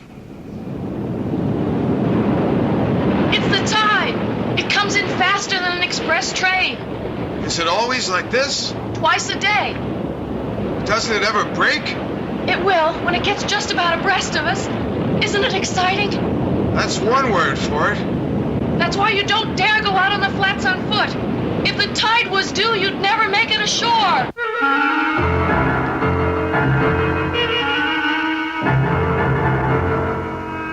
Our mystery drama, Speak of the Devil, was written especially for the Mystery Theater by Ian Martin and stars Jada Rowland and Nick Pryor. I'll be back shortly with Act One.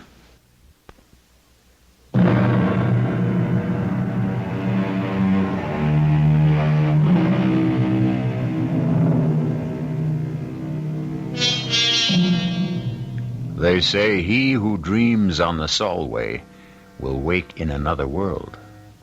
Not only is the tide a terror, but so are the quicksands, and far worse than either, the bogies, warlocks, and unnamed things that haunt Scottish history. The Scots word for tonight's story is eldritch. It means uncanny, eerie, frightful, otherworldly. Listen. If you'll put out the light, Mrs. Petrie. Hold my hand, Mike. You'd better hold both mine. Why? You can't trust me in the dark. I'm sorry, Colonel Bruce. Now, Mike, Mary Ellen, I know you two young ones think a seance is a mite daft, but it's not the way the Colonel, Mrs. Petrie, and I feel. Well, then maybe we'd better not stay. Oh, no. We need 5 of the circle. It's a blessing you're here. But please, be serious. All of us have made contact with your dearest ones who have passed on through my control. Control? That's a messenger who brings us messages. Hanatu. He once was a slave in Babylon. Babylon? This is scary. Hang in, darling. Now, may we all join hands, please? I'm asking you not to break the chain of contact now. Clear your minds. Make them a blank. A quiet place. I'm reaching now. Reaching away and above and out and over from here to the bonny, bonny other place that lies beyond our ken. We're biding here, Anatu, asking you back into our circle. Will you not come back to us again? Most precious lady, from across centuries, the time is not right now. I beg you, Gishbar is breathing fire tonight. No, there is evil!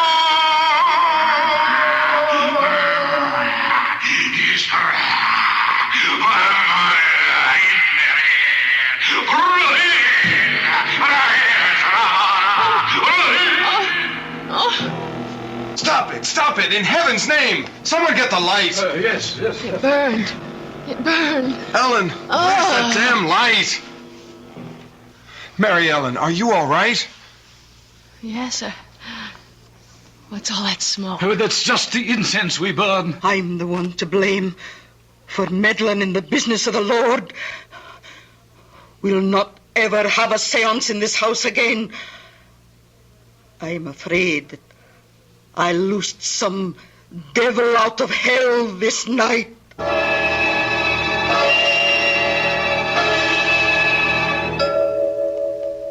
Ouch! Oh, don't wriggle so much. You stuck the pin in me, Aunt Jeannie. Oh, I'm sorry, Ellen. Oh, but it'll take more than a pinprick to burst your happiness. Thank you, Aunt Jeannie, for letting me come home to be married. And for such a heavenly day. Oh, well, I'll accept the thanks for bidding you back to where you grew up. When Dad died so suddenly, I was lost. I didn't know what to do. Well, you did just the right thing. You came home. You're two modern young people who are a lot smarter than we old people are. And as proud I am to be part of the gamble you're making in your lives. I am all goosebumps. I'll get back into my jeans and sweater. I've got a skin, just like I had last Wednesday night. Oh, don't mention it. I should never have had you children in that circle. It was so scary. What happened? I don't know. It was some kind of trick, wasn't it? I don't play tricks. Well, it was Maggie, your mother, who had the second sight, you know. That wee wisp, so delicate and so vibrant. When she died, it tore the heart out of me. But Will went off to America and left me to bring you up. Well, it put my heart back. And then when you were 15 and almost grown up and he wanted you to join him, I was left alone again. How could I stop you going? I didn't want to go. I know, but you were his flesh and blood. I found a way out of my loneliness. Nights when the roar of the tide used to come boiling up the firth outside the windows there, I thought I could hear Maggie calling to me. Or when the wind was skirling out of the northeast, I'd hear her voice on the wings of the blow. And I began to think maybe I had the call too. That's when I started the seances. Until the other night? Yes. I'll never hold a seance again, so the subject is closed. I realize I'm just a foolish old woman. I've never been so scared. Well, promise me to put it out of your mind. What's past is past. Your future is all that matters. It seems so right to be back. As if something were calling me. Oh, you're cold. I'll stir up the fire. No, don't bother. I just miss my American central heating. I think I'll go outside in the sun for a minute or two. Oh, go take a good brisk turn down the road while I finish this hem. That's a good idea. But don't go down the Firth road. Take the high road. Why? Well, I saw your Michael off this morning for the Solway. You don't want to run into the bridegroom on the wedding day. It's bad luck.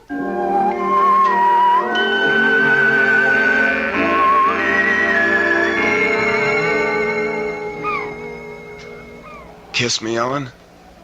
Aunt Jeannie thinks it's bad luck for the bride and groom to see each other on the wedding day. You can't fault that. Back in Nebraska, my mother used to feel the same way.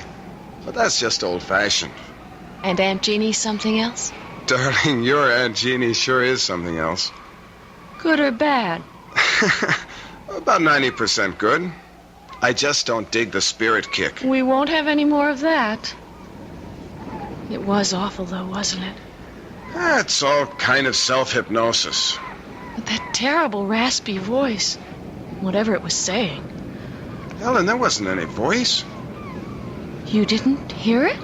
I heard something that sounded like your aunt choking herself to death. But the first voice... That's just the old girl practicing a little ventriloquism. No, that awful burning smell. Well, I will admit I like the Hare Krishna incense better. Come on, Ellen, let's forget all that mumbo-jumbo. Hey, dig that crazy character out there. Fishing in those little pools in the flats? What's crazy about that? On horseback? But everyone does because of the tide. The tide? I forgot. If we hadn't been up in Glasgow wedding shopping, I'd have shown it to you. Look out there to the west. If that Gilly is up on his horse, it must be... Oh, yes, here it comes. And there he goes. You'd think the devil was on his tail. What's his hurry? Look, the tidal bore. It's coming. You mean that big wave down at the mouth of the estuary? Yes, it's the tide. It comes in faster than an express train. Listen. Holy baloney. Is it always like this? Twice a day. Worse in the autumn and in the spring. Doesn't it ever break? It will when it gets just about abreast of us. Isn't it exciting? That's one word for it. That's why you don't dare go out on the flats on foot. If the tide was due, you'd never make it ashore. Oh, Michael, it's so thrilling and so good to be alive. I love you. What'd you say? I love you.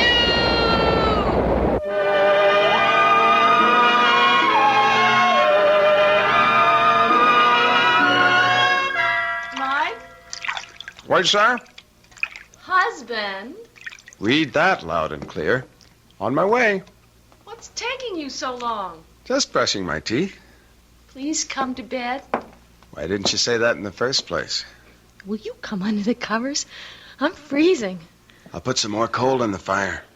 I don't want coal. I want my brand new husband.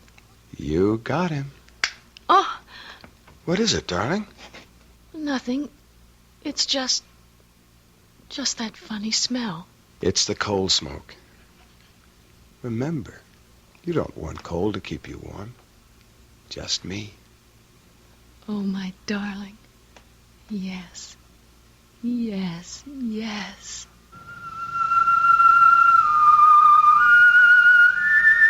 My husband. My darling. My husband. You. No. No. Please. No. No. Don't touch me. Go away. No. Oh, no. Michael. Your breath. Oh, no. Oh, no. No. No. I cast you out.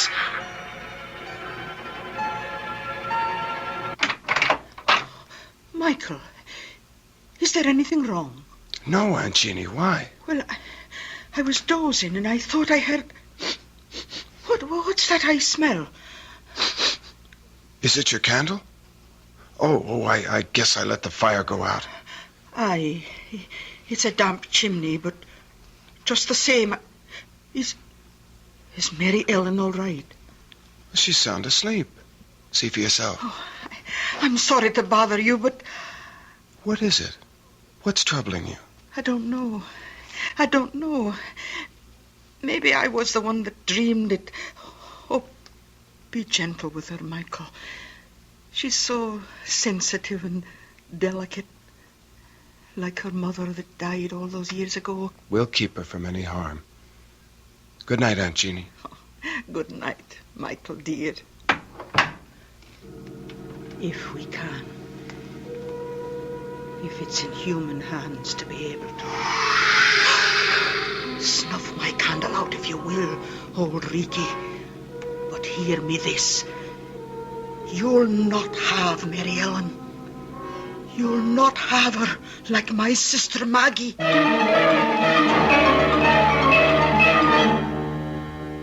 Old Reekie could be translated Old Smoky.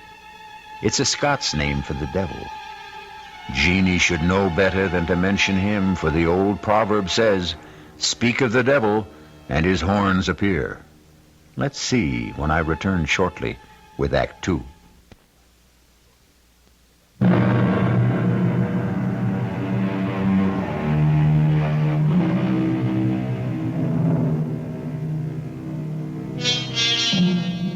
Dreams are made to die with the opening of day, and superstition fades and falters in the sunlight. So by the following morning, we might hope our bride and bridegroom wake and rise on the right side of the bed. Let's find out as Michael comes downstairs. Oh, good morning, Michael. I'm in the kitchen. Come on out. Morning, Aunt Jeannie. Well, and how is the bridegroom today? Well, the bridegroom's first rate. It's the bride who's not. Oh, what's wrong with the wee lass? Oh, I don't know. I think now you were right last night. Huh? Right. About what? Well, she had some kind of a bad dream. But if she did, she won't tell me about it. What do you think it might have been? Oh, I don't know. She's a sensitive wee thing. And she's back in the part of the house where her mother died. That was Maggie's room you're in. Maybe I should never have put you there.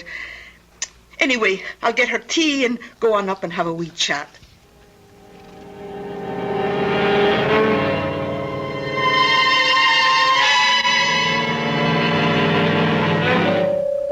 And I couldn't tell Mike. I couldn't. Not after what my wedding night. How could I dream anything so vile and hideous? That great, gross presence bearing down on me. Breath so sick. The lips slavering. And that awful fur all over. Oh! And the fire burning me. That scorching smell. Oh, Aunt Jeannie, what a nightmare. Oh, wished now. And that's all it was. But it seems so real. Well, it wasn't. Because when I came by, you were sleeping sound. Oh, drink your tea now. Oh, it's a good thing you married that nice American boy with his head screwed good and tight. Mike. He'll blow all the cobwebs out of your head. And he's going to have a good chance to. What do you mean? I mean, you two are going to have a nice honeymoon all alone for a big, long month. Where are you going? Oh, I've got an old girls' school chum who lives just outside Blackpool at St. Anne-on-Sea. For years she's wanted me to visit. I'm not going to drive you out of your house. Oh, you're going to do more than that, Mary Ellen. You and your handsome, bonny husband are going to move downstairs to my room, away from this drafty old flue. And while I'm gone, I'm going to get it fixed so the fire will burn clean. But... And I'll not take no for an answer.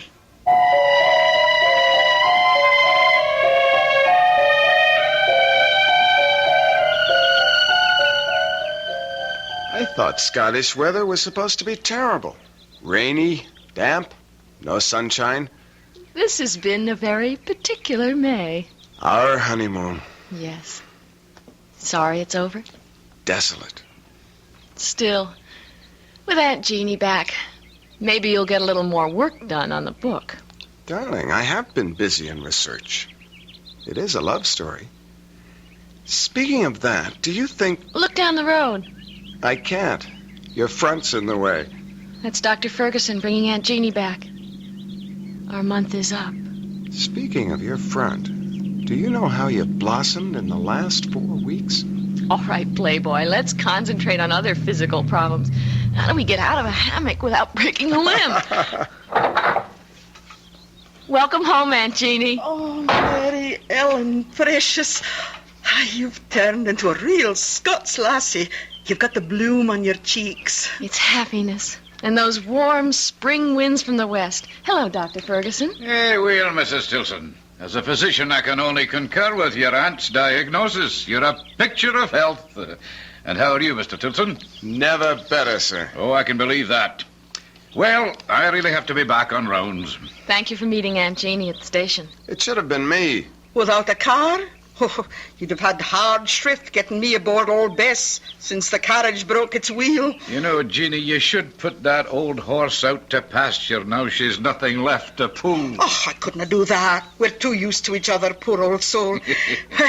All right, Dr. Ferguson, away you go. Right you are. See you soon. I'll take your bags up to the house, Aunt Jeannie. Oh, give me a hug first. That's right. Now, off you go, and me and Mary Ellen will have a week's chat on the way up to the house.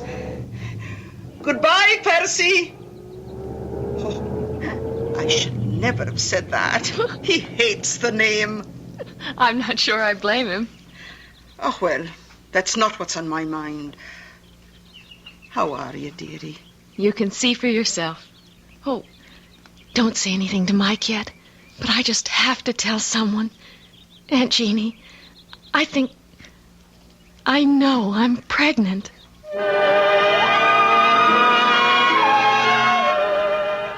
Well, Mrs. Stilson. Tell me, am I pregnant? Oh, the tests will prove it, but I'll bet on it. And let me say that you're the loveliest expectant mother I've ever had under my care.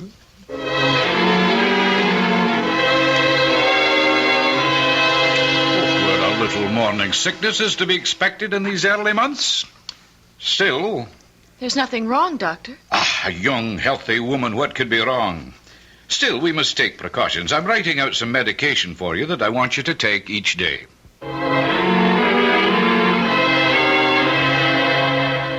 But what does Dr. Ferguson say is causing it? It's nothing, dear. Just some little hitch. Honey, we both had thorough physical checkups before we came to Scotland. The RH factor is ruled out. Why should you... Lots of women have morning sickness. It isn't only in the morning, Helen. I'll talk to Dr. Ferguson. Maybe we should change the medication.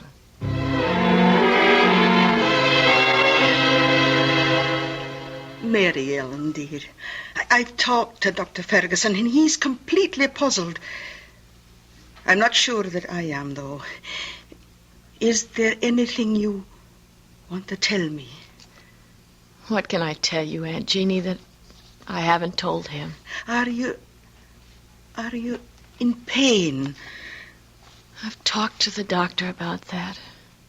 It isn't pain. I don't know. Ellen, are you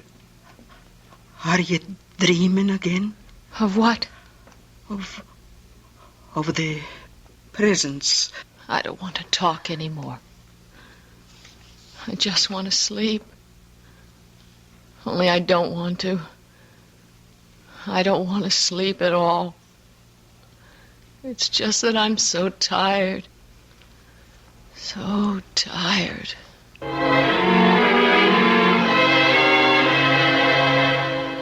You have to help me, Aunt Jeannie. How, Michael? Dr. Ferguson says that physically Mellon should be all right. The baby seems to be thriving.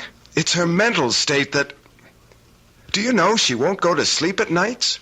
She forces herself to stay awake? What is it she's afraid of dreaming about, Aunt Jeannie? It is that, isn't it? I can't tell you just what she's dreaming. I'm too far out of touch since I went away. But I do know one thing. The only way to stop it is to get her away from here. As easy as that? Oh, not so easy, maybe. She's bound and determined on having you finish your book first. Ah, the devil take the book. Mellon comes first.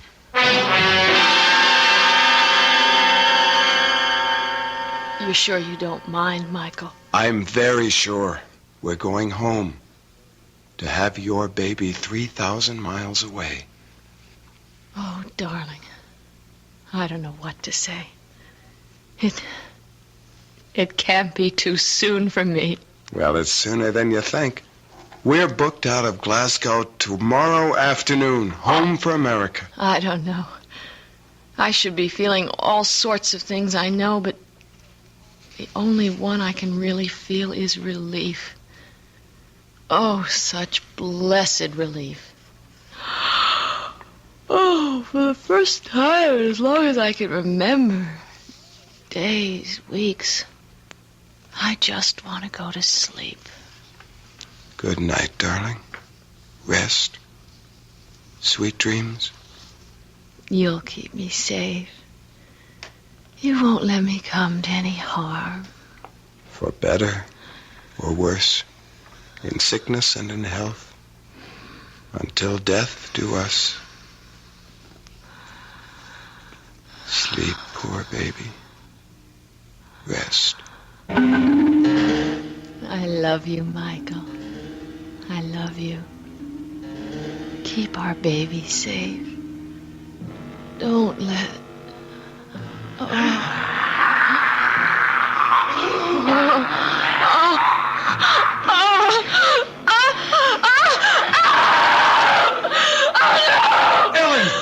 what is it?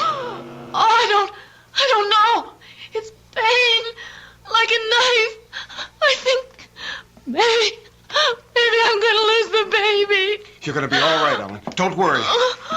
Get Dr. Ferguson. I'm gonna call him now. You'll be all right. I'm fine. Just get him. I'll send Aunt Jeannie up to you while I phone. Aunt Jeannie! Aunt Jeannie! What is it?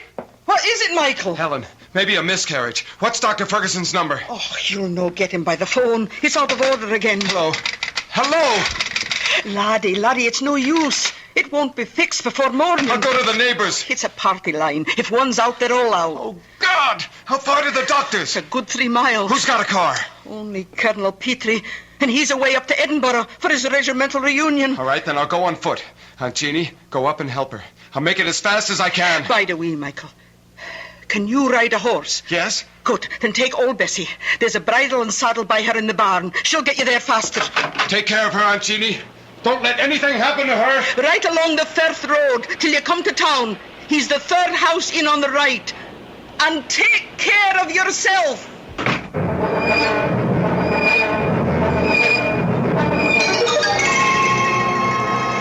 What's taking Michael so long? Oh, just lie still. Don't bring back the pain. It's funny. I thought it was going to tear me in two. And then within 10 minutes after Michael left the house, it just stopped suddenly. As if... What's that? Oh, there's a car. That'll be the doctor. I'll let him in. Bide quiet now. Oh, dear. Oh, come on in, Doctor. What took you so long? Oh, I tried to phone you the moment I found out, and I got here as soon as... Yes. Oh, then you know. Of course I know. Who do you think's been taking care of Mary Ellen? Now you get on up to her and... What? Where's Michael? Oh, Jeannie, Michael is dead. Dead? How? Oh, here, let me close the door. Oh. Was Michael riding to try to fetch me? Of course. She thought she was losing the baby. What happened to him?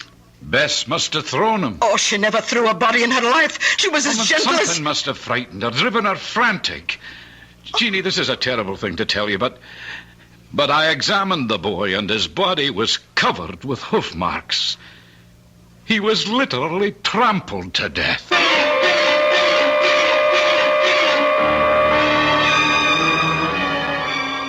So Ellen has kept her baby and lost her husband. Some evil force shadows this innocent and tragic girl, and still may threaten her.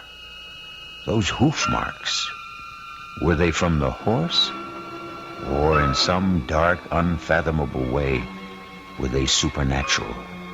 A demon's footprints? Perhaps we'll know when I return with Act 3.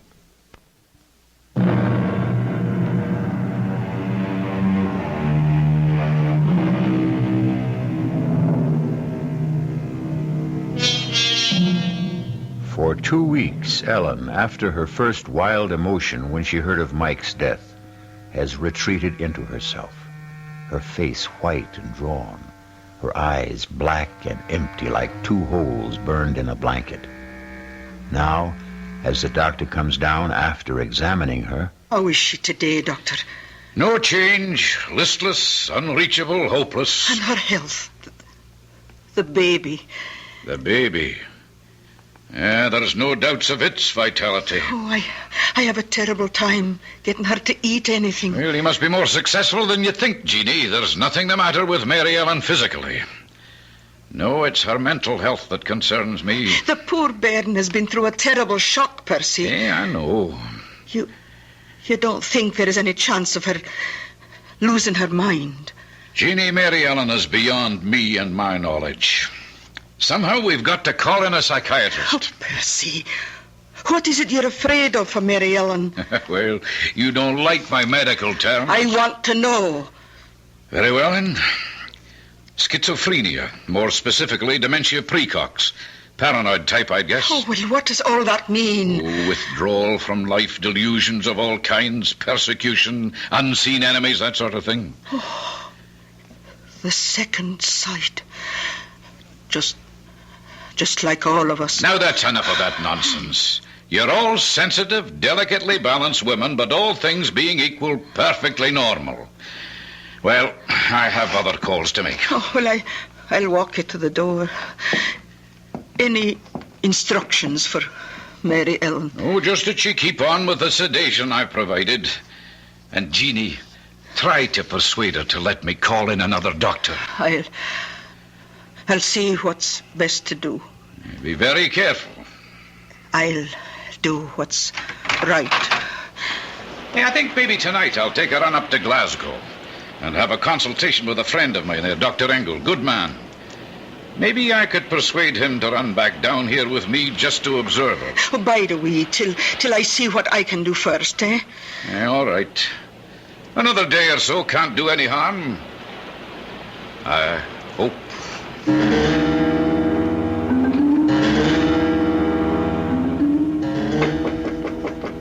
Who is it?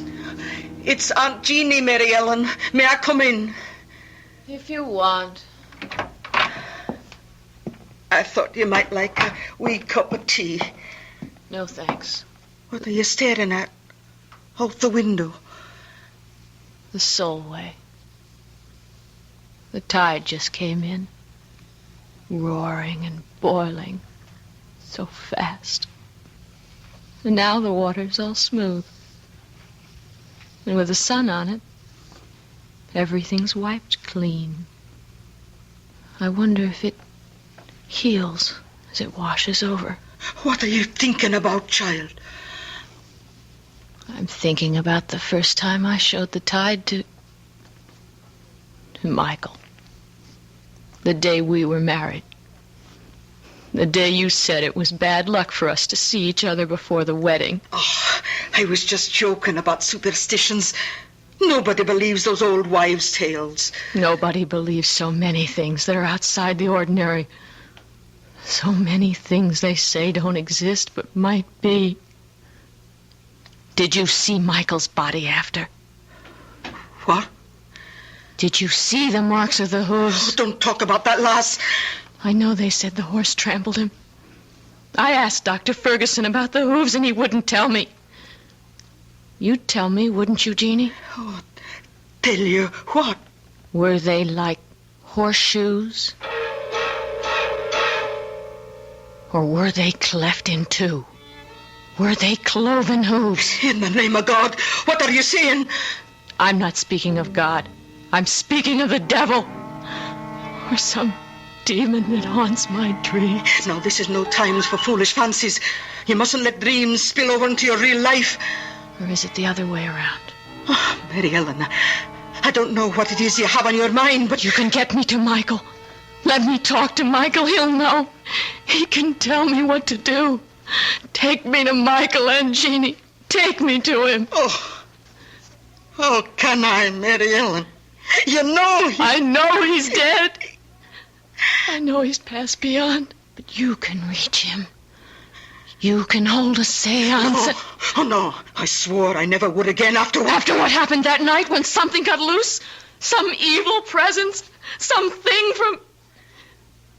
Auntie, you let him loose. The least you can do is help me undo the harm. I can't. I won't. I'll get the doctor. You dare to bring him here and I'll kill myself. I swear it. Child, you're out of your... No. Not yet. But if you don't have that seance and let me find out from Michael what to do, I will be. I'll lose my mind. You've got to promise. Promise. Oh, calm down, child. Calm down. Tonight. Now. No, that isn't possible. There have to be more than two to form a circle. Then call in the colonel and that other woman, anyone. Just promise me. Promise. I need him. I need Michael. Promise, Aunt Jeannie, promise. May God forgive me. I promise.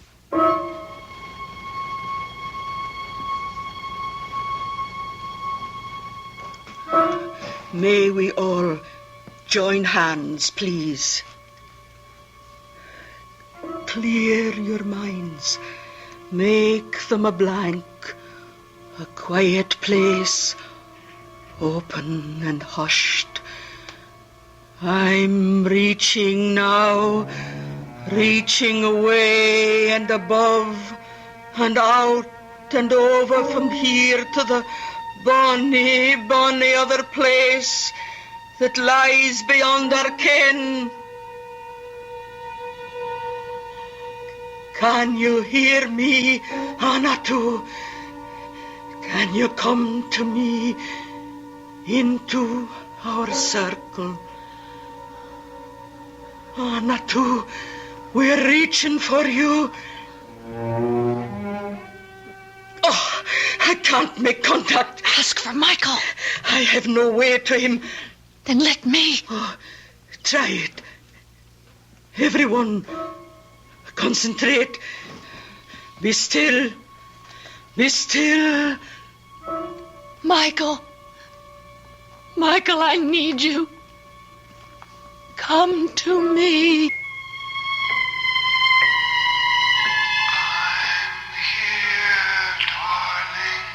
Oh, Michael, I love you. I love you. We'll be together again. Michael. It's not our child you're carrying. Get rid of it. Michael! It's no use, child. There's no contact tonight. We can break the ring. Will someone turn on the light, please? Oh, I'm that sorry, Mary Ellen. It's all right, Aunt Jeannie. You gave me what I wanted. I found out what I needed to know.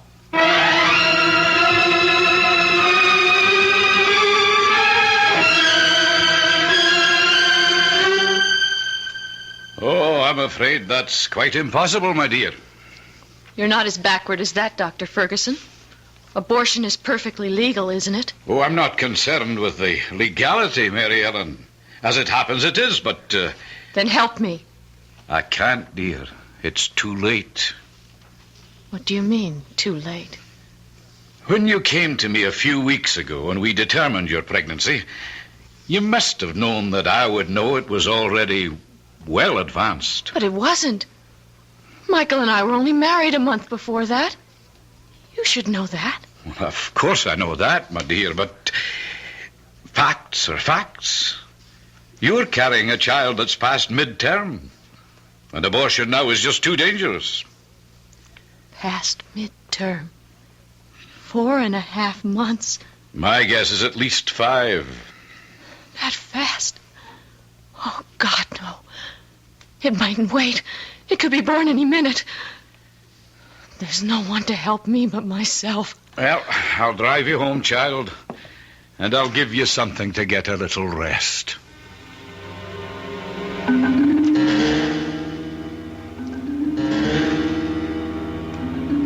She's sound asleep now, Jeannie. Let's go downstairs and talk. Poor wee angel. So thin and pale and haunted. Come away. Let her rest.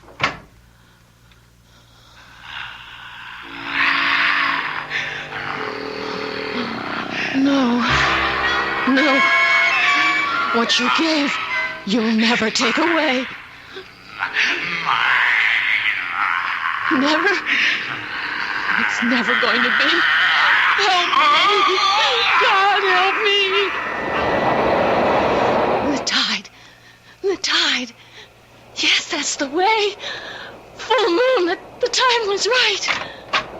And for our own protection, I see no other way, Jeannie. But to lock her away... Well, we're not locking her up. It's a sanitarium. It's a really lovely place. I don't think I could do it to her.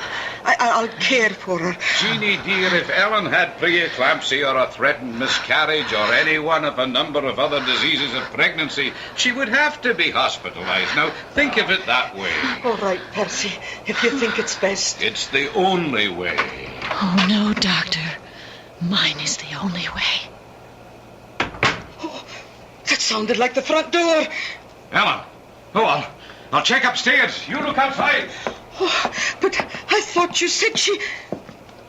Oh, dear Lord, I got the premonition. Mary Ellen? Mary Ellen! Are you out there? Jeannie, it's Mary. She's gone. Oh. I gave her enough sedation to knock her out, but she's gone. Oh, but where? She's out on the firth. Come on, Jeannie. We've got to catch her before the tide.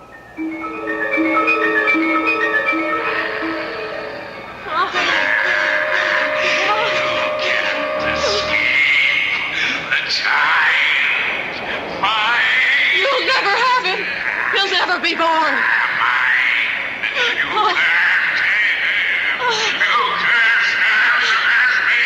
One way, you filth from hell. One thing you cannot stand against. The ancient enemy. Look, listen. Michael! I'm coming home.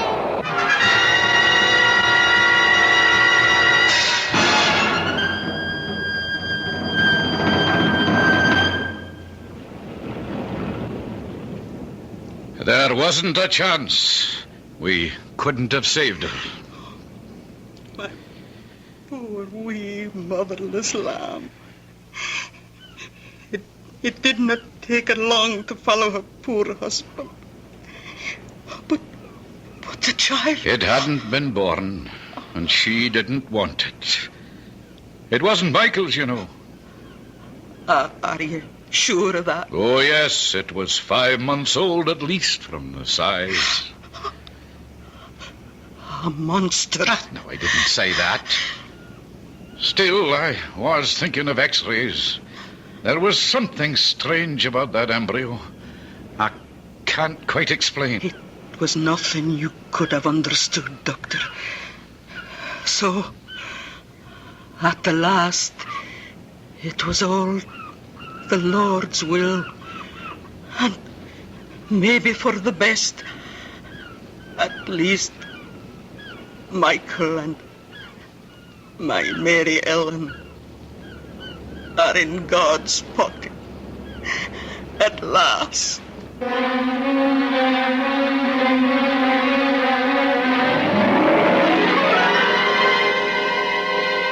Who dreams on the Solway will wake in another world. Our story has come full circle. For us, it is the end. Let's hope that Jeannie is right, and for Ellen and Michael, it is only a beginning.